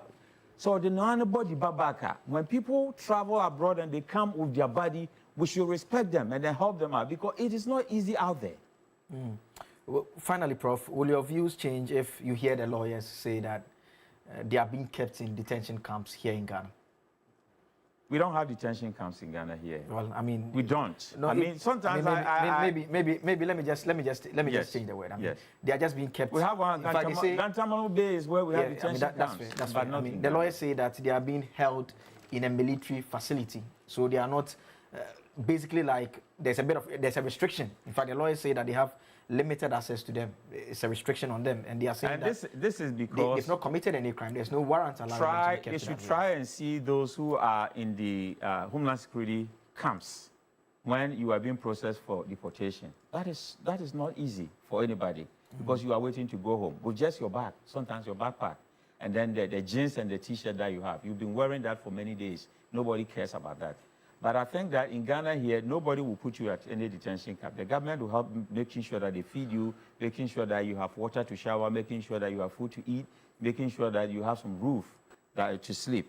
They are just being processed within the 90 days to go back to Nigeria, the Gabon, the Gambia, and the other places. Okay. And I think that this hospitality, God will bless this country for helping our brothers in such a way because it's not easy. People are traumatized going through all these and then they know that eventually they are coming home. Once Homeland Security gets you and they process you to be deported, there's no way you can stay in America because your fingerprints have been taken, everything. Now we have something called palm vein. They put your palm here to take your palm vein, and there's a vein here that leads straight to your heart. It doesn't match anybody in the world, but you know that your fingerprint can match another person. I was a manager of Pearson, and what I realized is that you take somebody's fingerprint to take a test, let's say a medical doctor or a nurse, NCLEX, and then another person comes and you take the fingerprint, and then another face comes up. They matches. But when we take your palm vein, it doesn't match anything. And that is what they are using to process these individuals that they are deporting. So when they deport them, let us accept them as our brothers and sisters who are welcoming home. Okay. And then make sure that we transition them to their various countries. Let me come to Ebo now. And Ebo, I don't know what you make of all that is playing out. I mean, should we be engaged in this controversy as a country, given that they don't want to come to Ghana, they don't want to go to their home country? Why should we be bearing the burden, particularly if government sources and the president, for that matter, says that it's purely on humanitarian grounds? Yeah, as you rightly said, I mean, this is a tempest in a teacup. I mean, I think we are overstretching the issue. If the government has come out to say that things were done on humanitarian grounds, of course, there are legal issues. There are some boxes that we need to take in terms of legal issues. For example, the issue of whether we needed parliamentary ratification or whether MOU doesn't have to go to Parliament.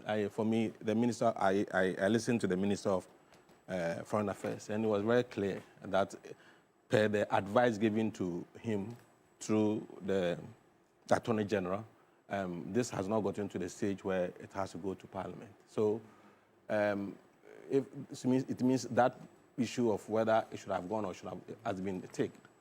Then also, you can also look at it from a diplomatic perspective. It looks as if we don't have much information. The government has not divulged much information in respect of the issue. Is it the case that the government is balancing issue of confidentiality and public accountability? Because here we are demanding accountability from the government, and there's also a possibility that there are certain confidentiality issues that has to be dealt with per the MOU. So for me, historically, U.S. has used visa sanctions and diplomatic pressure to enforce some of these agreements with African countries. And I don't know whether in this agreement we have anything to gain as a nation. I was thinking, why didn't we use this opportunity to also ask for Kenoforata, for example, to be sent to Ghana? Because if it is going to be alternatively ask for the easing of the tariffs that have been imposed. Yes, at least we should stand to benefit something from this. I mean, it can't be that you only dump and we don't have to get anything from it. So I really don't see the way people are running with it and trying to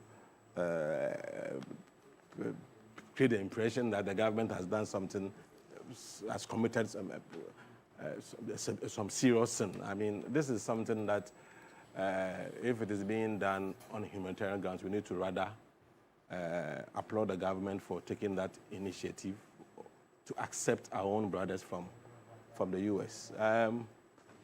Yes, I really don't have much to say in respect of this issue. I think that it is so clear. The president has come out to say it. You see, per the Constitution, Article 21 of the Constitution, we need to be informed. And the president did that.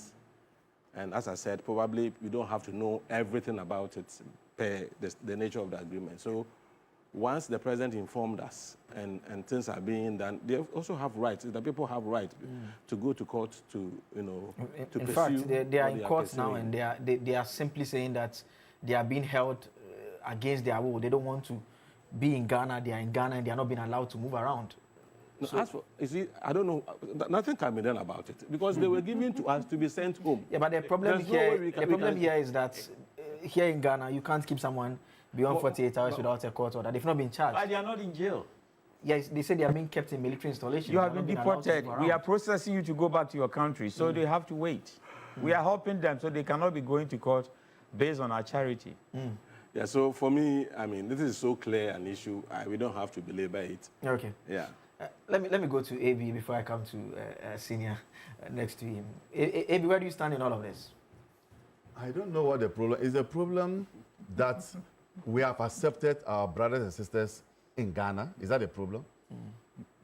Nkrumah will turn in his grave. Nkrumah will be turning in his grave. Why so? Indeed. If this goes out, Professor Lumumba will blast us on social media. There's a young boy who is seen as a reincarnation of Nkrumah, a court, Emmanuel, Mr. President, who also blast us as a nation. Why?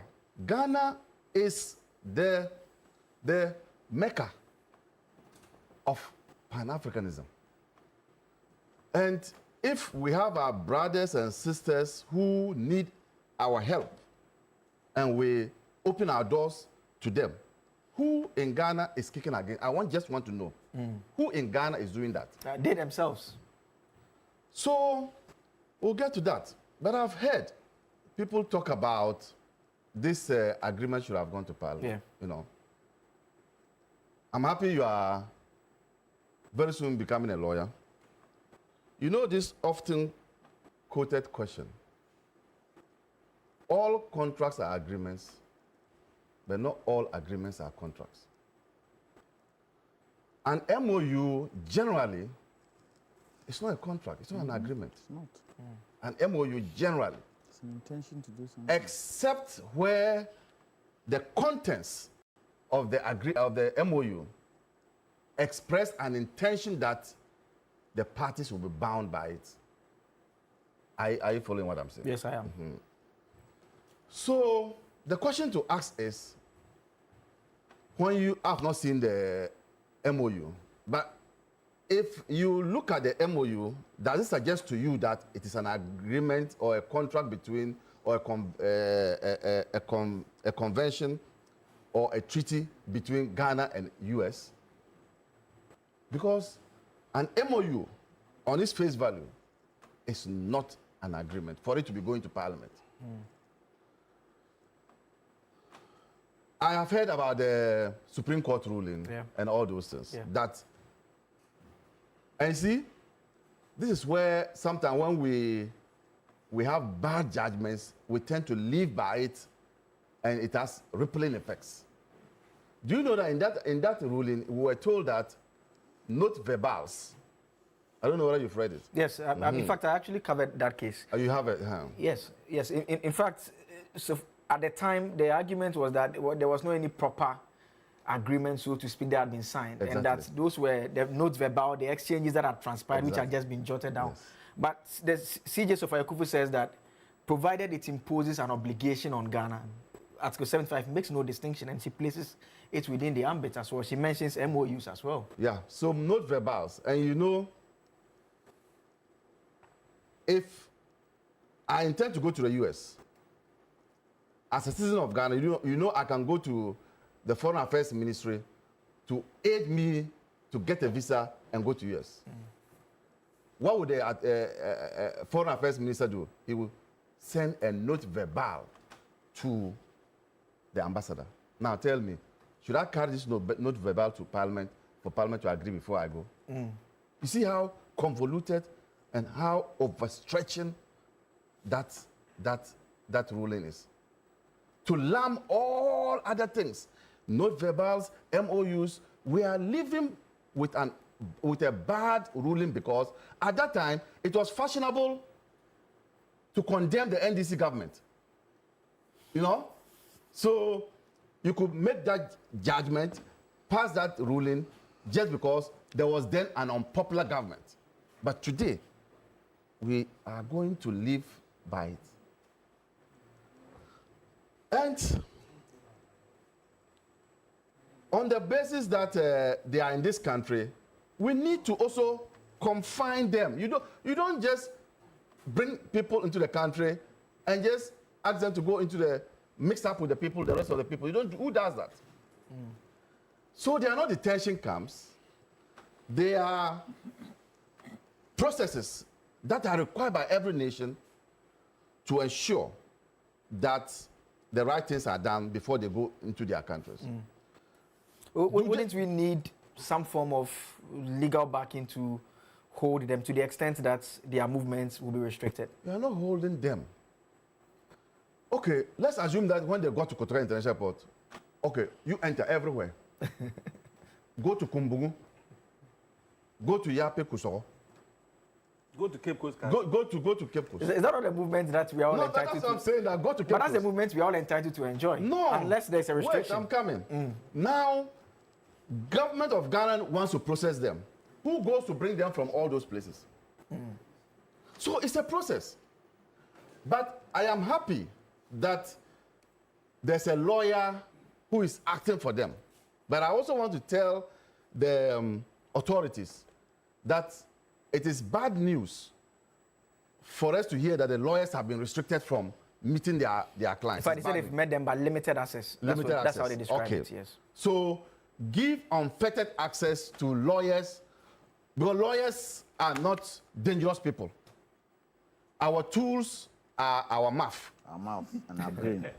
So I don't think that if they go into that place, they are going to bump the whole area with their mouth. So let the lawyers have access to their people.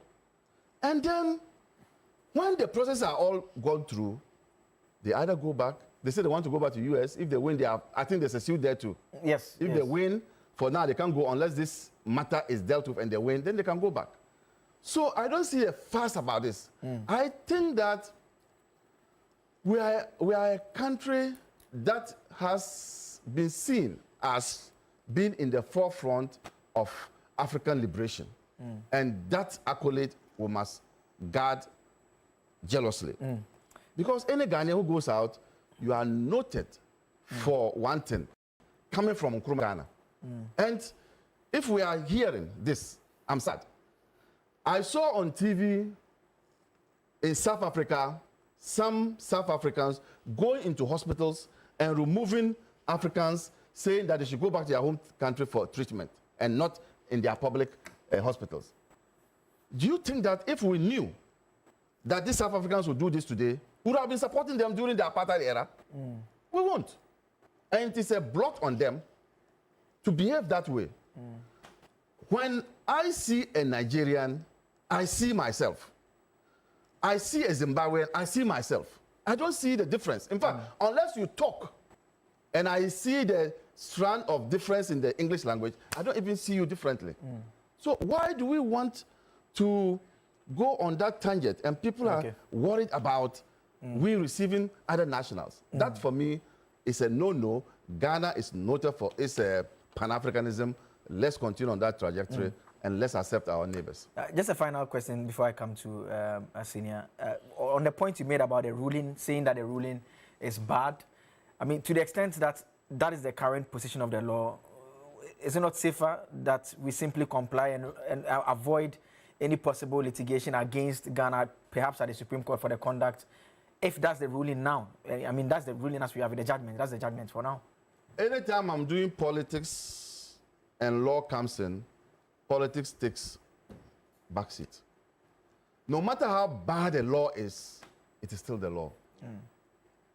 And so I agree that the ruling by the Supreme Court then, that lamb matters like note verbals, which are just correspondences, which do not have legal intention, much as they lamb all of them together and say they must be sent to Parliament. I can't say anything contrary. That is the law for now. And so if there's need, not that if there's need, I think that it is compelling for government to do just that. Okay. But I've also shown you how ridiculous it is to be doing those things. In my example, if I wanted to go to the US, the Foreign Affairs Minister gives me a note verbal to go to the embassy. I must go to Parliament and say, Mr. Speaker, this is a note verbal. Can you agree to it before I go to the US embassy? It's wrong. I remember one of the Supreme Court cases, which Sankoma argued on the international agreement. He was talking about if Ghana is buying tickets from the British Airways, how that becomes a contract that you say that is also an international agreement that should necessarily go to Parliament. And in fact, in that judgment, Justice Dateban said that Parliament would have to pass a law to determine which classes, which forms that kind of international transactions. And unfortunately, that has not been done, so we are still here. Let me come to Senior now. Mr. Jantua, Senior. What do you make of all that is playing out? Are you with Ebo that is a storm in a teacup? You're putting words in my mouth. Good morning to good morning to everybody. There's an Ashanti proverb. About you, why name is so mama? What's my bonnet? About you, why? Let me see me so mama. Your chin is coming off, and I'm holding it to keep it. That one I've done wrong. Let me ask a question. The fundamental question that they are all missing is that what crime did they commit? What's the crime they committed in America?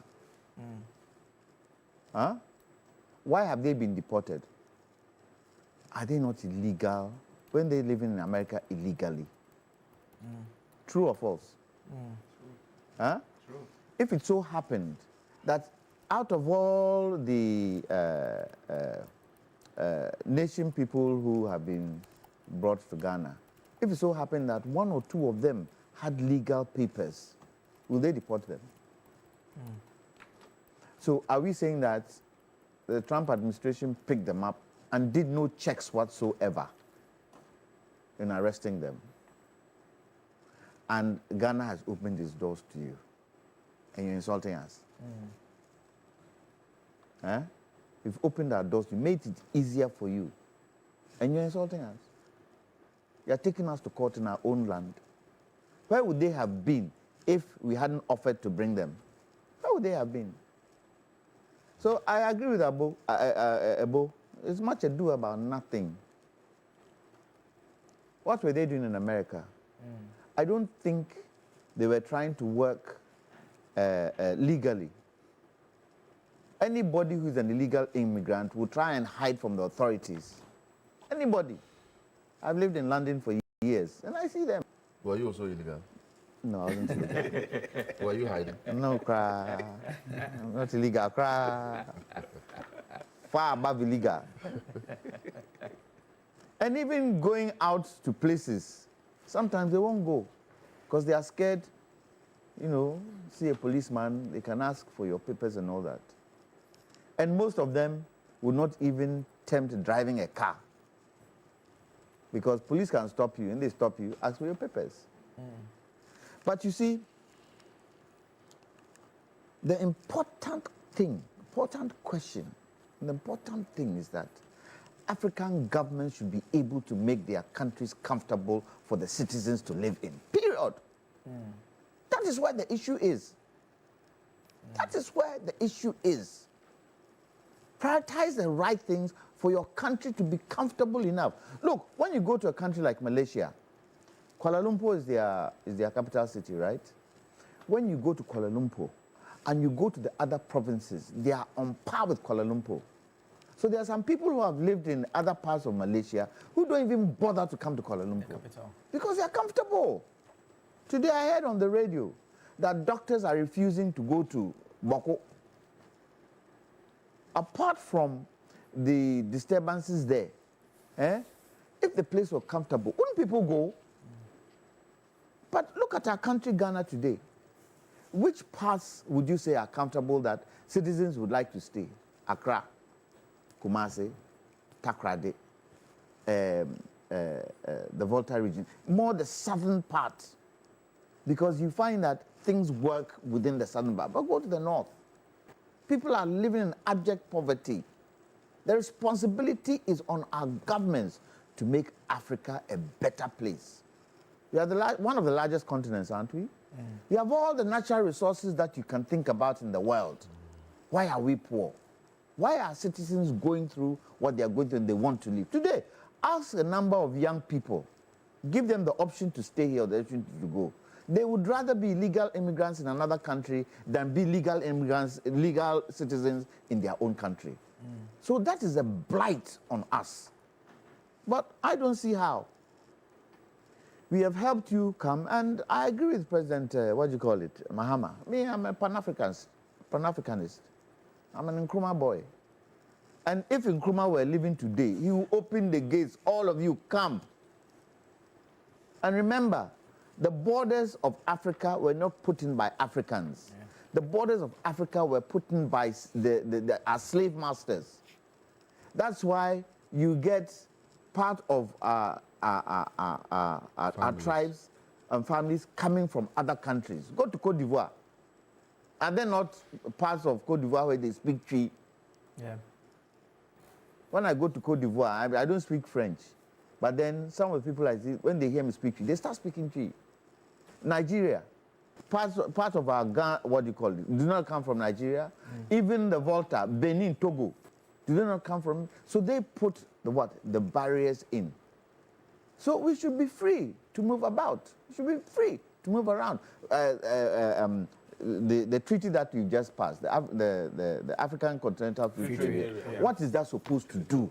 What does it mean? Isn't it a question of bringing us together? Okay.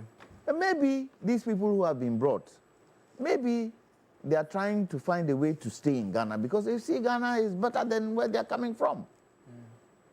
But this should be a situation where heads of states of countries, ECOWAS and AU, and for me, I'm disappointed with AU. I'm disappointed with AU. When I compare AU to the EU, the EU is strong. AU, what do they do for African countries? What do they do for African countries? And I'm a bit, and please remind me if I'm wrong, I don't want to castigate anybody, but who are calling for the thing that have gone to Parliament? Is it in fact, I've seen a statement from the minority in Parliament. Opposition. Should we delve into that? You can wrap up on that. Should we delve into that? You can wrap up on that point. Should we delve into that? Their heritage, were they for this kind of thing? Their heritage, the heritage of the UP tradition, were they for this kind of thing, and they are trying to live it in this modern day? They should be the ones saying, we are all Africans. Are we not? We are all Africans. We are the only, correct me if I'm wrong, the only race who you can definitely see a difference when we are anywhere in the world.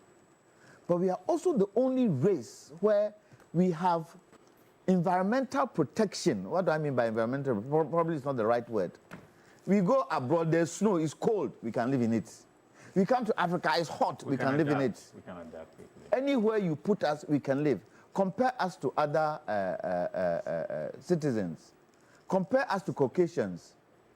How many Africans have contracted skin cancer because of the sunlight? How many? Because of the pigmentation God gave us. And when we say the world started in Africa, it is true.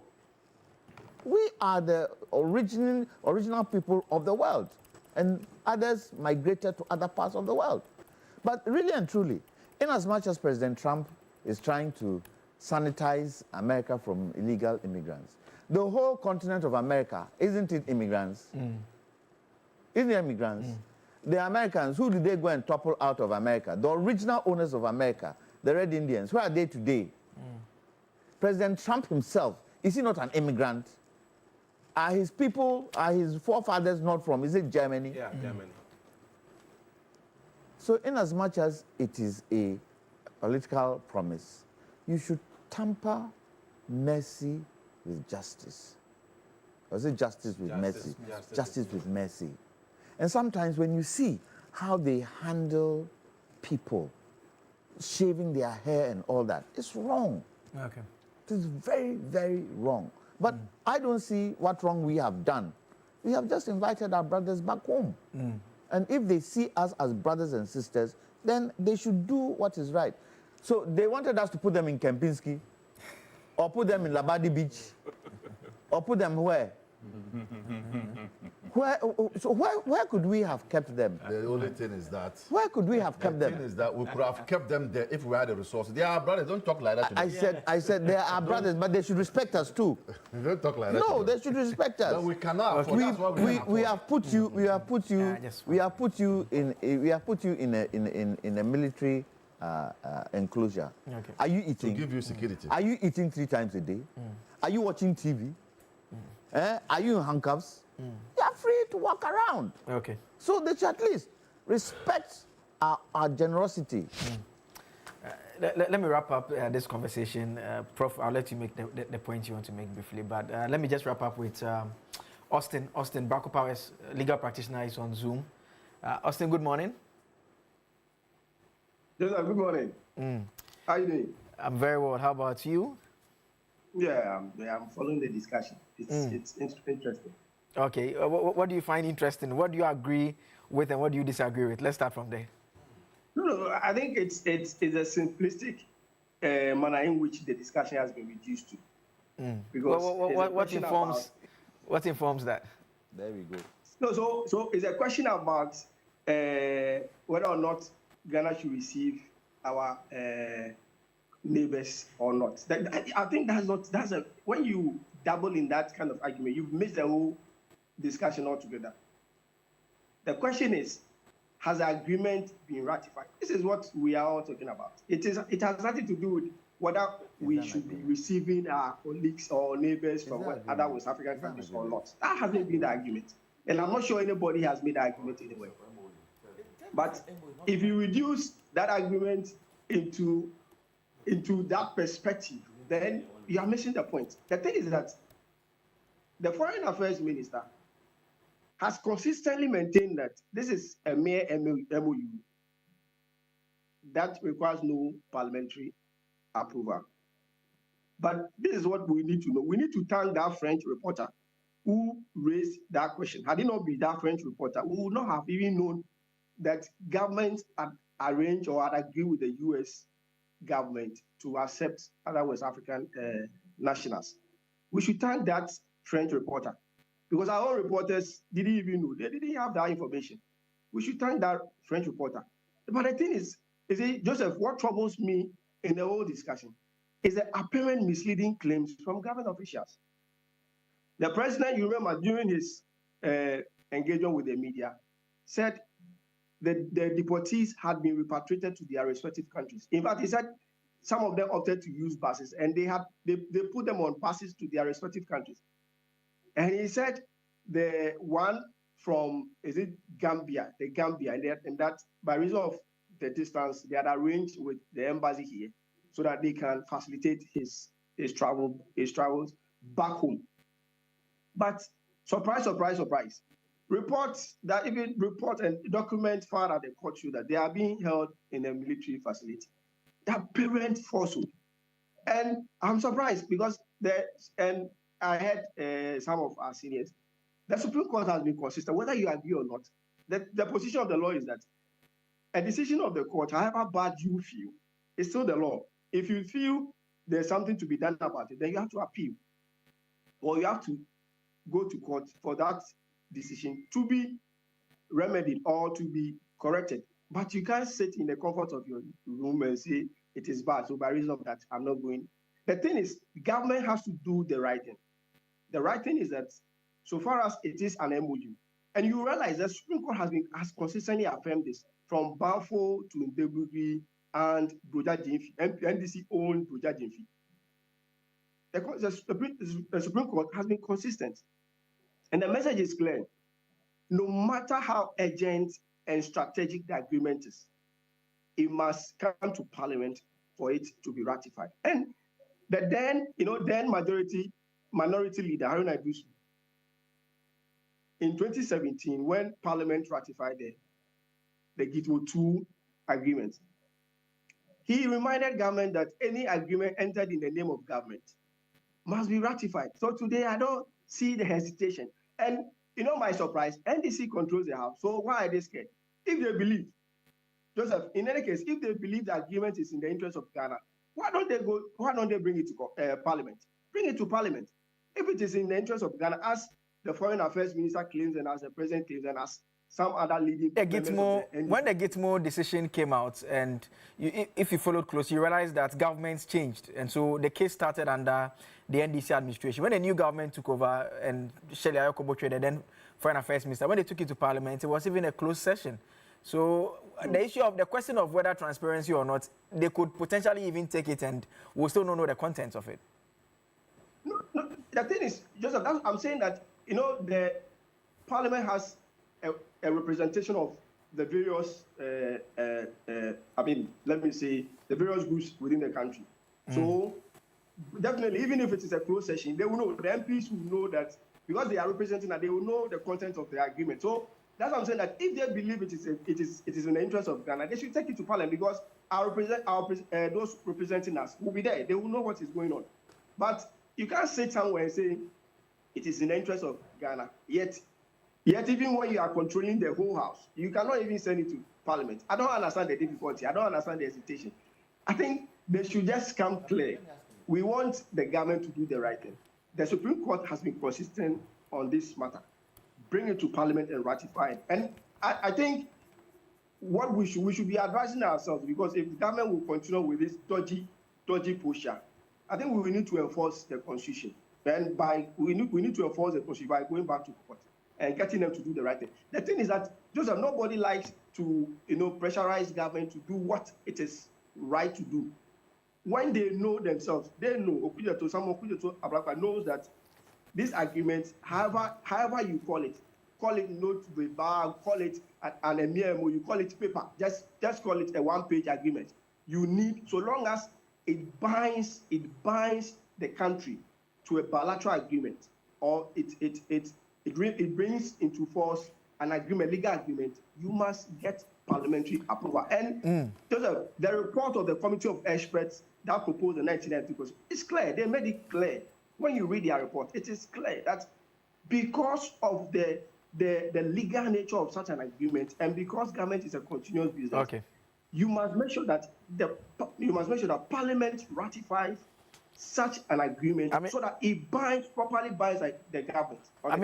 Austin, to the extent that if you look at the wording of Article 75, it does not impose any timelines. The minister says that when it gets to a certain point, they will take it if they have to. I mean, is it not too early for the conclusions you are reaching about these claims of unconstitutionality? If you pick the Gitmo, for instance, it was way after that it went. With the absence of clear timelines, it could be taken tomorrow, it could be taken next week. Don't you admit to that point?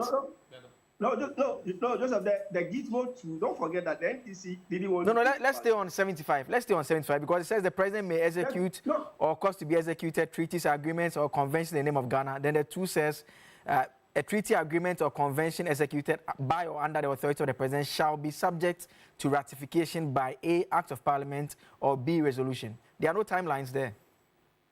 No, but when you read it, because of your conclusion of unconstitutionality at this point in time. No, that's what when you read the string of the cases I cited, Joseph, the timeline is that the minute you sign an agreement, Parliament must ratify, not when you execute it. Don't forget that government has already executed the agreement. They received first 14 badge of Deportee. They are expecting 40 more, which means that agreement is already in motion. By reason of that, they should have taken some parliamentary approval before even activating the agreement. But they have already activated the agreement. They've executed 1 or 2 components. Now they're expecting more deportees. That means that the agreement is already in motion. When do they expect to go to Parliament? The deportees? I mean, I've not seen any of the decisions that specifically, because even the Gitmo one, it only says that it required a ratification of an act of Parliament or resolution. It does not speak of timelines.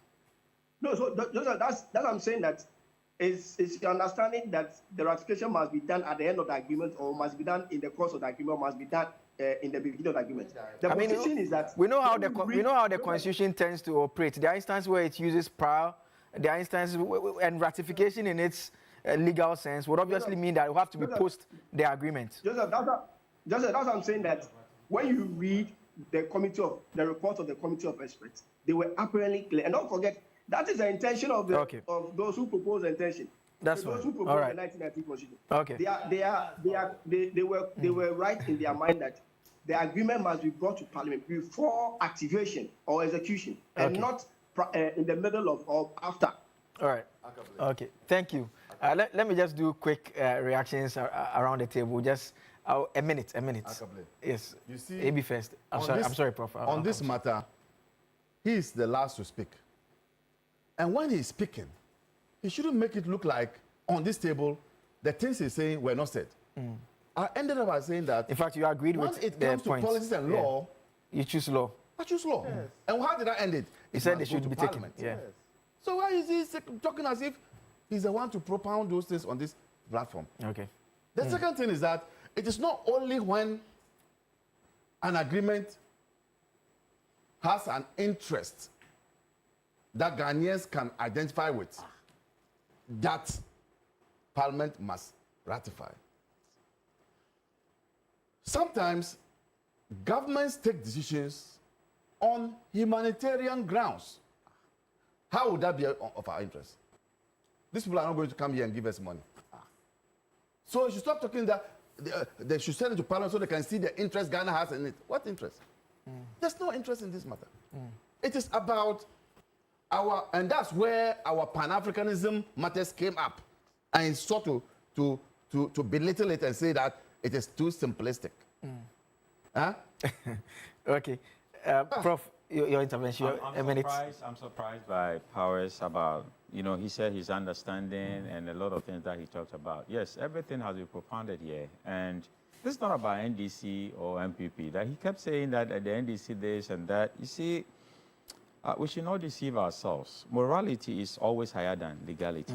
We have a moral obligation to accept our brothers and sisters back home. When they are deported from another country, they are Africans first. And I like Philippians 4 that says that fix your thoughts on what is true and honorable and right. It is right for us to accept our brothers and sisters home, no matter what they did. Even if they were criminals in another country, they had to do that to survive. Well, they have been dispelled from that country. Are we saying that if my son did something wrong in another country and my son has been sent back to me, I will ask my son to go? No matter what, he's my son. You see, so whether they committed a crime, whatever they did, they are brothers and sisters. Blood is thicker than Zobolo. So we need to accept them back and then do whatever we can. We have that moral obligation so that we process them back home. Now, let me advise my brothers and sisters who want to come to US and all those places. That the only way you can be legal in America is to go to school or get married. These are two things that you have to work on as soon as you get there. If you want to be a legal person, go to school. Because Americans like brains. They like brains. Or invest in the country. Or invest. Now there's a law even in Michigan that if you bring $100,000 to invest, they'll give you a green card. So these are the three ways that you can have the path. Like somebody is trying to do. Yes, the last thing that I want to talk about before my brothers also talk about it is the... Somebody's trying to do. You see, it seems that these deportees are saying that we don't want to go anywhere, we want to go back to America. It's not going to happen for them, let me tell them. Once the Homeland Security processes you and make a decision in America, American judgment, the law is the law. The law works. Once they make a judgment that I know a lot of Ghanaians that are visited in these places because I was a Ghana citizen president that are visited. Once you are processed to be deported, you can do anything you want. You'll not be taken back. You will not be taken back. So what are they saying? That they are suing Americans and the Americans should take them back. The last thing, Ebo, is the lump sum of a law. Anytime you lump sum somebody, you categorize people, cluster them. It is wrong, even in logic. You can say all black people are like this, all men are like this, all women are like this. That is wrong, even in logic. So when we come to the law and we are clustering a lot of things into one law, notes, verbal, MOUs, we think all of them should go to Parliament. I think that it's a lazy judgment in the way we are applying the law. We call it in logic, argumentum ad valorem, hasty conclusions. We should separate individuals, so verbal notes, MOUs, agreements, so that it will be clear in the law for everybody to apply them. So if we erred in making that decision at the Supreme Court, why can't we change them? Okay. Ebo, final word. Yes, I'm surprised. I'm not a lawyer, but I know that ratification is always post. Post, yes. And so for him to say that they should have ratified it before, I mean, that is not law. I'm surprised he did. He subsequently said immediately. Yeah, but you see, it is clear. The position of the government is that this is MOU, and that if it gets to the level of agreement, they will go to Parliament. And so for me, and if they go to Parliament, they are not going to Parliament for, they are going to Parliament for approval. Because this one, they say it is not agreement, it's MOU. When it becomes, how do you call it, agreement, then they'll have to go for parliamentary approval. Okay, so, but the point is that, you see, I don't understand. You see, we have these foreigners destroying our forest. These, I don't want to mention the nationals. They have come to this country, they are destroying our forest, taking our gold away. Yeah, I'm saying that. But so if we have our own brothers, I'm talking about the difference between a foreigner who is not a brother per se and a foreigner who is a brother. And the brother has come in and we are complaining. He is not even out there destroying our forest. I think this is, as I said, this is just and this one I want to also repeat what you said. This is much ado about nothing. We don't have to overstretch it. Do you know the card we call Ghana card? It's not actually called, the title is not Ghana card, it's ECOWAS card. ECOWAS card.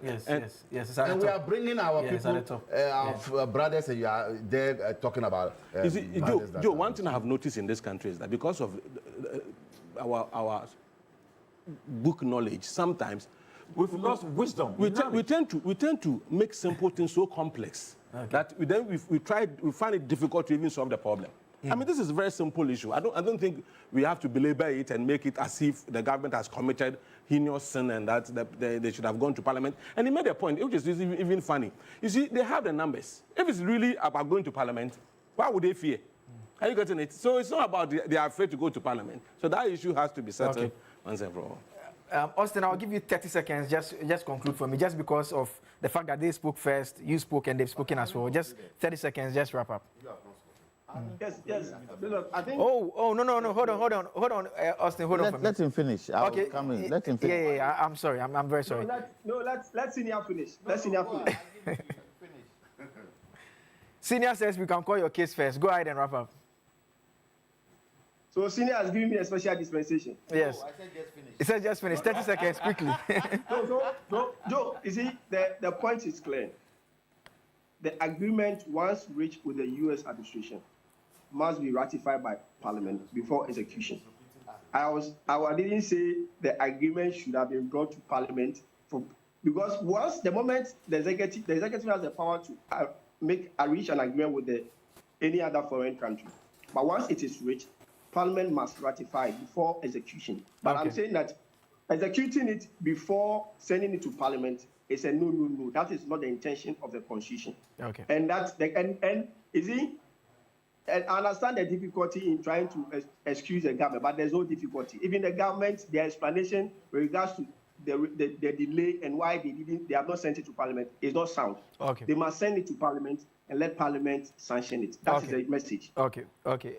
Final word. Once again, ratification comes after implementation. No. This is law. This is law. He has come to agree. He agreed with you. He didn't disagree with that point. Yeah. Let me wrap up. Senior, very sorry. I skipped you. Wrap up for me.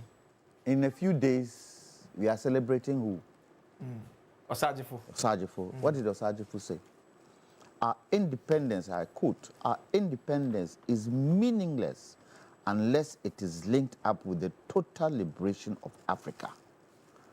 New Africa identity. He spoke of creating a new Africa personality and identity, stating, we are going to demonstrate to the world, to the other nations, that we are prepared to lay our foundation, our own African personality. Are we not talking about African unity? That we should come together? So what's Powers going on about? Okay. That he's picking on what you call. We are Africans and Africans at that. Right. And we should begin to love ourselves and love our continent. Okay. But Joe, look, if what is Trump doing with Venezuela? Is he not trying to do things in Venezuela? What has he got to do with Venezuela? But he's trying to infiltrate into Venezuela because he's not happy about certain things. We are not happy the way they are treating our brothers out there. So we brought them back. All right. We are one people. Joe, this is just, you know, you have petitioned the OSP. Okay, the cars that... Much ado about nothing. The cars, but I want to make a point clear. It is not the Movement for Change that petitioned OSP. We just happen to be members of Movement for Change. Okay. Solo, Apia Dankwa, and myself. All right. We petitioned, and we expect the OSP to act, move very fast on this issue. We need quick response. All right. That's all time will allow for the discussion segment. My guests have been Abraham Amaliba, big Hatufuk fan, Director General, National Road Safety Authority. Kwame Jantua is a legal practitioner, member of the Convention People's Party, supports Kumasi Asante Kotoko. Ebo Bachman, whose team, Ebusuya Dwarfs, the mysterious Dwarfs, they won the Ghana Premier League. We have to say Abonti. Where are they now? Where are they? They are in the lower divisions there somewhere. They won the league in 1966, the year that the other football teams were not happy. That is when Robert Mason was there, right? The other football teams were not happy to play the league because Wise, 11 Wise. Then the other teams were not interested in playing the league because Nkrumah had been overthrown. So you guys managed to win the league. And Professor Enoch, that was when some of the players were playing barefooted. Professor Enoch Opoku is a governance and policy analyst. He also joined us. Austin Bracco Powers joined us, Vazumis and legal practitioner as well. Are you looking for a university that will prepare your child for the future? Guess what? We are talking about Profs University. The Academic City University is the best choice for you. At Academic City, we do not just teach, we nurture creators, innovators, and leaders who shape tomorrow's world. We offer undergraduate programs in engineering, computational sciences, business and communication arts, and our BSc in artificial intelligence and robotics engineering are the first and only of its kind in sub-Saharan Africa, with world-class facilities and industry-experienced faculty. Students do not just learn, they create the latest technology.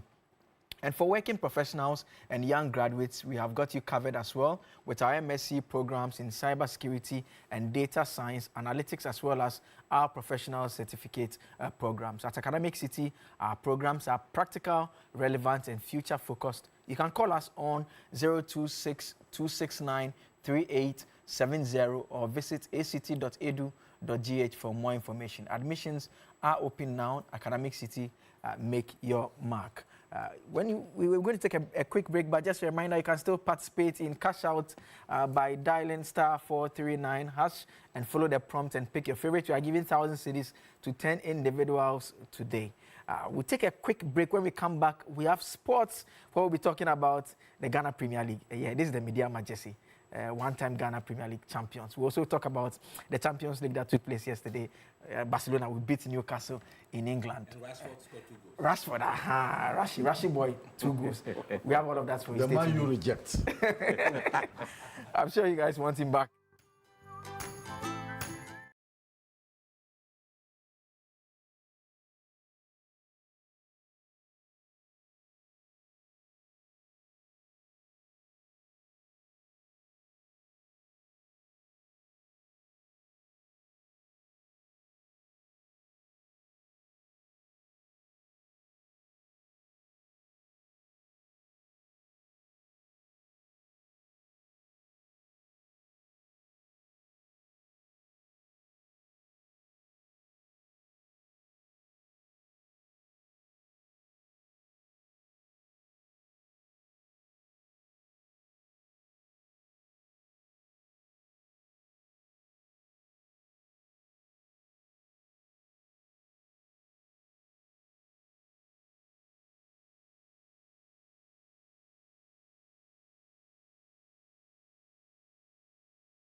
And it's time to talk sports here on New Day on TV3. And guess who I'm joined in the studio with?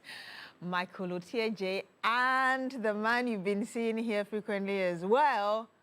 What's his name? Mr. Ampofo. Ampofo. Good morning to you, gentlemen. Good morning. It's great to have you. Yeah. You're in your Ghana Premier League T-shirt, and I am in Summertex. Dr. Senche, I'm so proud to be wearing this shirt this morning. Yes. So perhaps I should start with you, Michael, because we are, you know, playing a huge role in this Ghana Premier League, and you've got some amazing news to give us. So. Oh, so basically, I sort of just wanted to, if everybody noticed this morning, you are wearing the beautiful shirt of Summertex, thanks to Monaka, the team manager, and Dr. Richard, the secretary, as you mentioned. The clubs have been amazing in providing the jerseys for us, so a big thank you to them. We are rolling out a number of things. I think one of the most important things that we don't have to lose sight of when it comes to the Ghana Premier League is to try to put it within a larger worldwide context. The world over, television has played a massive role in shaping sporting events. So the Premier League became what it was because Sky decided to take a gamble on it, to take a commercial gamble on it, and changed it and took it into millions of homes the world over. In Italy, Mediaset played a big role in making the Serie A a big deal. The MLS is driven by television and these days by streaming companies in America. Even if you take cricket in India, the IPL is powered off the back of television's main influence. And when we look at the upheavals in the golf world, the live golf is driven off the back of all that. So the premise is that you cannot elevate a sporting product to the highest level without the involvement of television. And this is why, as Media General, we've decided that this is a project that we want to back. It's as much a social project as it is a sports and a commercial project.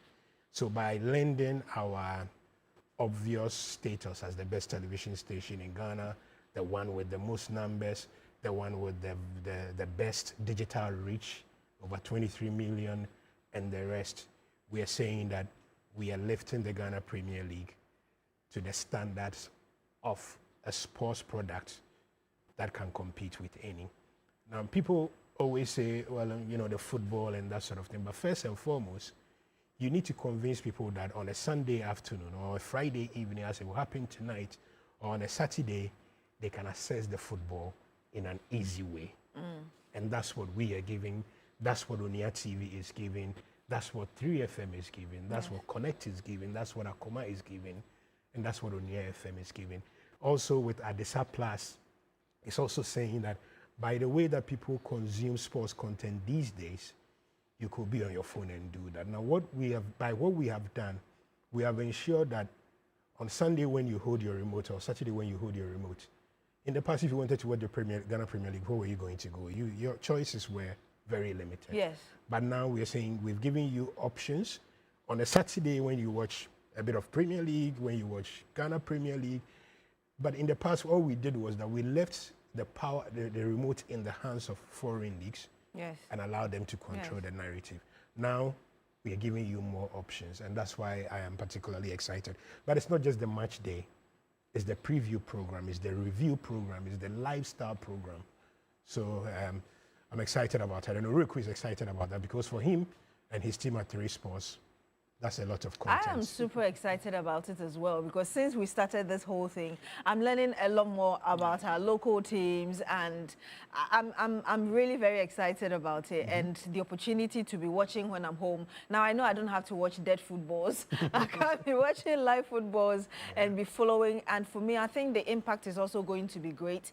The people who are going to be on the pitches are going to be encouraged because even if they don't have the presence of the people there, they know that millions potentially are watching them across the country and beyond. So yes, maybe I should say congratulations to you and the team as well. But Ureku, Mr. Tiaje was just saying that you've got something as well to add to it. I think accessibility is very important, and I think that, as you mentioned, is the main driving sport behind the driving factor behind every sport, because that is the foundation for you to be able to generate conversations about it. If people are not seeing the products, there's no way they're going to talk about it. And within our context, especially here in Ghana, it's even more important because think of, let's say, a fan here, or a Accra Heart of Folk fan, or a Great Olympics fan. If your club is playing in the Bono region, or is playing in Kumasi, or is playing somewhere a bit more remote, you are averaging about 3, 4, 5 hours on the road, and you probably need to come back. And so that's about 10 hours of travel. Imagine it's on a Sunday, you have work on a Monday. So not everyone can follow the team or the teams that they're passionate about because of how, quote unquote, difficult it is to travel here and perhaps maybe not that efficient. And so people may love their clubs, but there are these factors and more that they cannot travel and follow their team in every game. So that's why it's important that you can sit in the comfort of your home, you can stream on your phone, with your popcorn, you can stream on your phone, you can watch on TV and still follow your favorite club. So I think it's really, really important. I heard Michael say that there's a game on GPL tonight, right? Yes. So what's coming up? Just give us some details. No, I think Mediama is playing against Vision FC tonight. Mediama is it's one of the favorites. The Western region is huge in terms of the Ghana Premier League. The last 3 league champions have come from there. Mediama, one of them. Then Summertex, whose jersey you are wearing, who also won it 2 seasons ago. Then Bibiani Gold Stars, who, by the way, are also playing in an African Cup competition, were champions last season. So the Western region is mainly like a really big force in the Ghana Premier League. And their game against Media, and they're playing in potentially the best stadium in Ghana now. At the Takwati in APAC, really beautiful stadium. So it should be a very good game. That will kick off at 5. But the build-up will begin at 4:30. Okay, great. Don't tell anybody. When are we playing? Oh, you're actually playing on Sunday. Okay. And it's also live on TV. So. Okay. What time? Yeah. It will be at 3 p.m. But the build-up will be 30 minutes before. I saw the Summertex players go into the markets and rally up. When they are playing, it's this big traditional Ghanaian atmosphere. I absolutely love it. Yeah, I have to stay glued to my TV set on Sunday as well. Of course, tonight I'll try and watch the other team so I can compare and bluff later in the day. But what have you got for us? Or before that, Michael, do you have any final words, please? No, I want Riku to be able to now deliver. Okay, sure. So I think we've touched on a number of issues in the Ghana Premier League, and so we can maybe look at the fixtures for match day 2. Sure. As you mentioned, the one starting today, kicking off the weekend, is the one between Mediama and Vision FC, and it's a crucial game. I know it's just match day 2, but for Mediama themselves, they started the season very strongly, winning away at Young Apostles by 2-0, and up next for them, they would be at home against Vision FC on Friday. That's later tonight. That match will be live on TV3. And then here are the remaining matches for the weekend. We're seeing your team, FC Summertex, at home against Karela United. And so you can keep your eye on that one as well. Asante Kotoko are not in action because they will be playing in Africa. And then Heart of Folk, they travel to Dreams FC to play their match day 2 fixture. And they'll be hoping to get back to winning ways. Now, there's how the table looks like as things stand. Mediama started very strongly, and so they are currently top. And if you're looking at the remainder of the top 4, there's Nations FC, BBNE Gold Stars, and then Kumasi Asante Kotoko making up the rest of the top 4. In the bottom 3, after match day 1, is Berekum Chelsea, Dreams FC, and Young Apostles. But it's early days yet.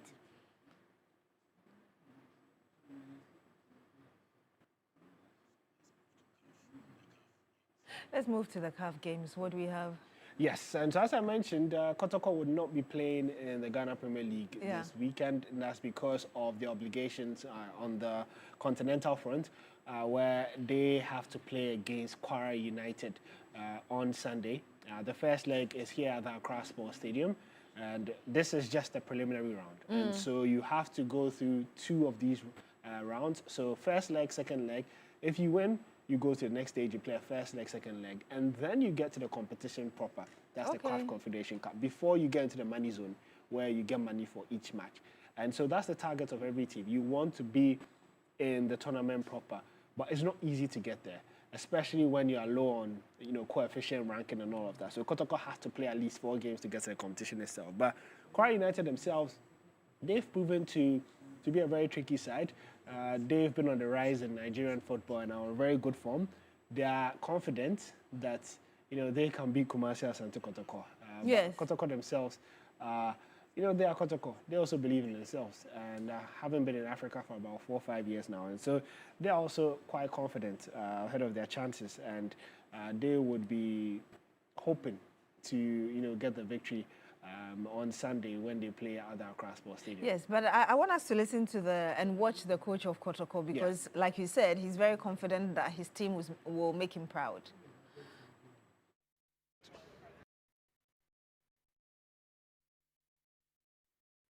We know we are going to play Kwara United. And the bottom line, the target is to qualify to the group stage. That's all. Before, if we have anything else to talk about, we talk. This is how we went. Gradual process. You can't just jump from 1 to 3 without going to 2. So now, the 1 is Kwara. Let's finish with Kwara. And if we are successful, to which we are all hoping to, then we talk about the next stage. Then we talk, and after the next stage, it means we are going to the group stage. So please don't let us go far. Nobody knows what is going to happen. Okay, so the coach of Asante Kotoko, obviously you expect every coach to be confident that the team will give them or make them proud at the end of the day. But Frimpong Manso has also been talking, right? Yeah, he's also been speaking. The part or the controversial part for these two teams is that BBN will be playing in the CAF Champions League. That is the senior competition. CAF Confederations Cup is more or less like it's junior. But the issue is that both of these teams would have preferred to play in Kumasi, which is much closer to home and would have been more accessible to their fans. However, due to the Barbara Sports Stadium not being declared fit or good enough by the Confederations of African Football, and so they have to use the Accra Sports Stadium, which at the moment is the only one that has been passed fit by the football governing body. And so, unfortunately, they have to play very, very far away from their fans. However, Frimpong Manso, who is the coach of BBN Gold Stars, says that it shouldn't be a problem when they welcome Algerian side JS Kabylie. Any venue apart from BBN is a neutral ground for us, be it Kumasi or whatever. Now, we all know, the players know. So it shouldn't be something that should take us by surprise. Now we all know that we're going to play in Accra. If we are lucky, we might get to Kumasi. But then if it happens to be in Accra, for us, yes, we need to make sure we'll do something.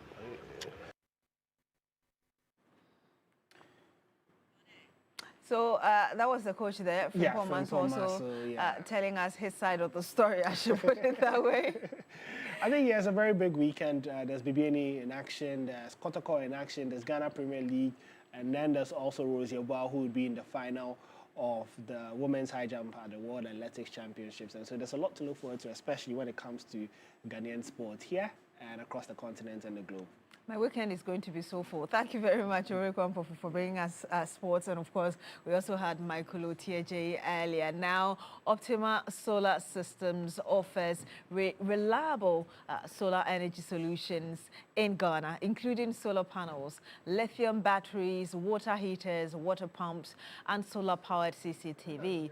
They provide installation, ongoing maintenance, repairs, and even comprehensive solar insurance against theft, fire, flood, and more. Flexible payment plans are available. Remember, the services suit homes, farms, and businesses, helping customers cut electricity bills, gain energy independence, and support the environment. You can contact them on 030-824-9900 or 050-502-3472. Check out their website on www.optimasolarsystems.com. Now, social media, you can contact them on Instagram, Facebook at Optima Solar GH. You're still here on New Day on TV3. When we come back, we'll bring you some more. Do stay with us.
Mama official po afisa say na sika bebre abamo bia botoma ye de bills aka ne ho biomo ye see 2025 idie eni da so wo ho mo bia wote wo kwa onni adwuma ye fa wani kire bills na beji loan na wo betimi dia ye wa wadwuma we eye loan don come we here shade we here ne wo Ghana card e wa na wo zaka usika na se we obi nso a wo ye wa wadwuma wo pesa wo tire mu ana odwuma ye ni a wo je busumi aketua ene bill se bre na beji loan a wo fa bibia nsia wo wa collateral ana se deposit ane wo hia mu bia enti afidie ye se obi a wo ni adwuma bia ye wo betumi abeji loan enti se wo tena fie na se wo anya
TV3, and of course, it's time to make some money.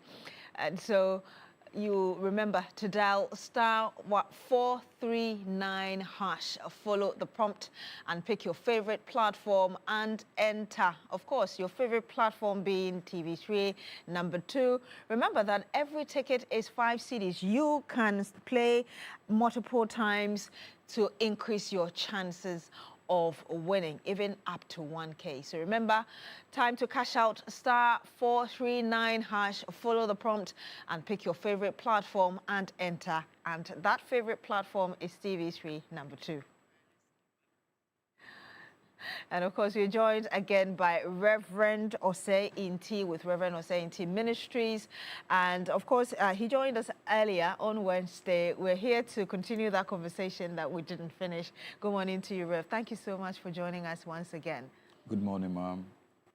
Yes, and indeed, last Wednesday when you were here, you told us how you started ministry that early, I mean, at the age of 12. But we didn't get the chance to talk about the challenges that you faced starting ministry that early. Are you able to tell us that today? Right. In the cost of leadership, which is a book I've written and authored, I did make a reference of lack of resource, logistics, and the resilience I have to endure whilst I was going through school. And that had shaped me to become the man I am today. And as a result, I have a lot of sympathy and empathy for people. The reason why I keep preaching. When you say challenges, tell us, for instance, with school authorities, you're here to learn and now you have to be involved in religious activities. Just tell us how that panned out for you. Right. I was at a secondary school, like Form 2. And when I had an encounter with God, I have to drop out. And my parents and people around me thought I was a lazy child and I didn't want to go to school. So at that age of being 12 years, I have to bear this alone. And that was very difficult moment for me, but I solely trust in God. And today I'm a blessing for the body of God. Indeed. You dropped out of school. How did your parents support you financially eventually? Then were you able to rise through to, get to where you are? Right. So the calling wouldn't allow me to stay focused because whilst I was in class, I'm having visions about people. So eventually I just have to drop. And my father was against it. My mom supported it. And over a period of time, it's one of the most difficult stages in my life when I do reflection. They didn't understand. And I was doing science, preparing someday to become a medical doctor, and the anointing just struck me. And I didn't even know how to control myself then. And now you've been able to go to about 45 nations preaching the gospel. Among these nations that you visited, tell us which of them accepted your message and how you believe that has shaped your vision. Right. So Pakistan, Ivory Coast, and my country, the United States, these had really shaped my perspective about cross-culture that aligns with servant leadership. It helps me to understand that when you travel outside this country and you are being accepted, there is something we have to appreciate that has to do with cross-culture. So that is something that among them is the United States that gave me the opportunity to be who I am, and it's my country, right? To give you the opportunity to be who you are, just tell us more about that. It gave me the opportunity to have higher studies.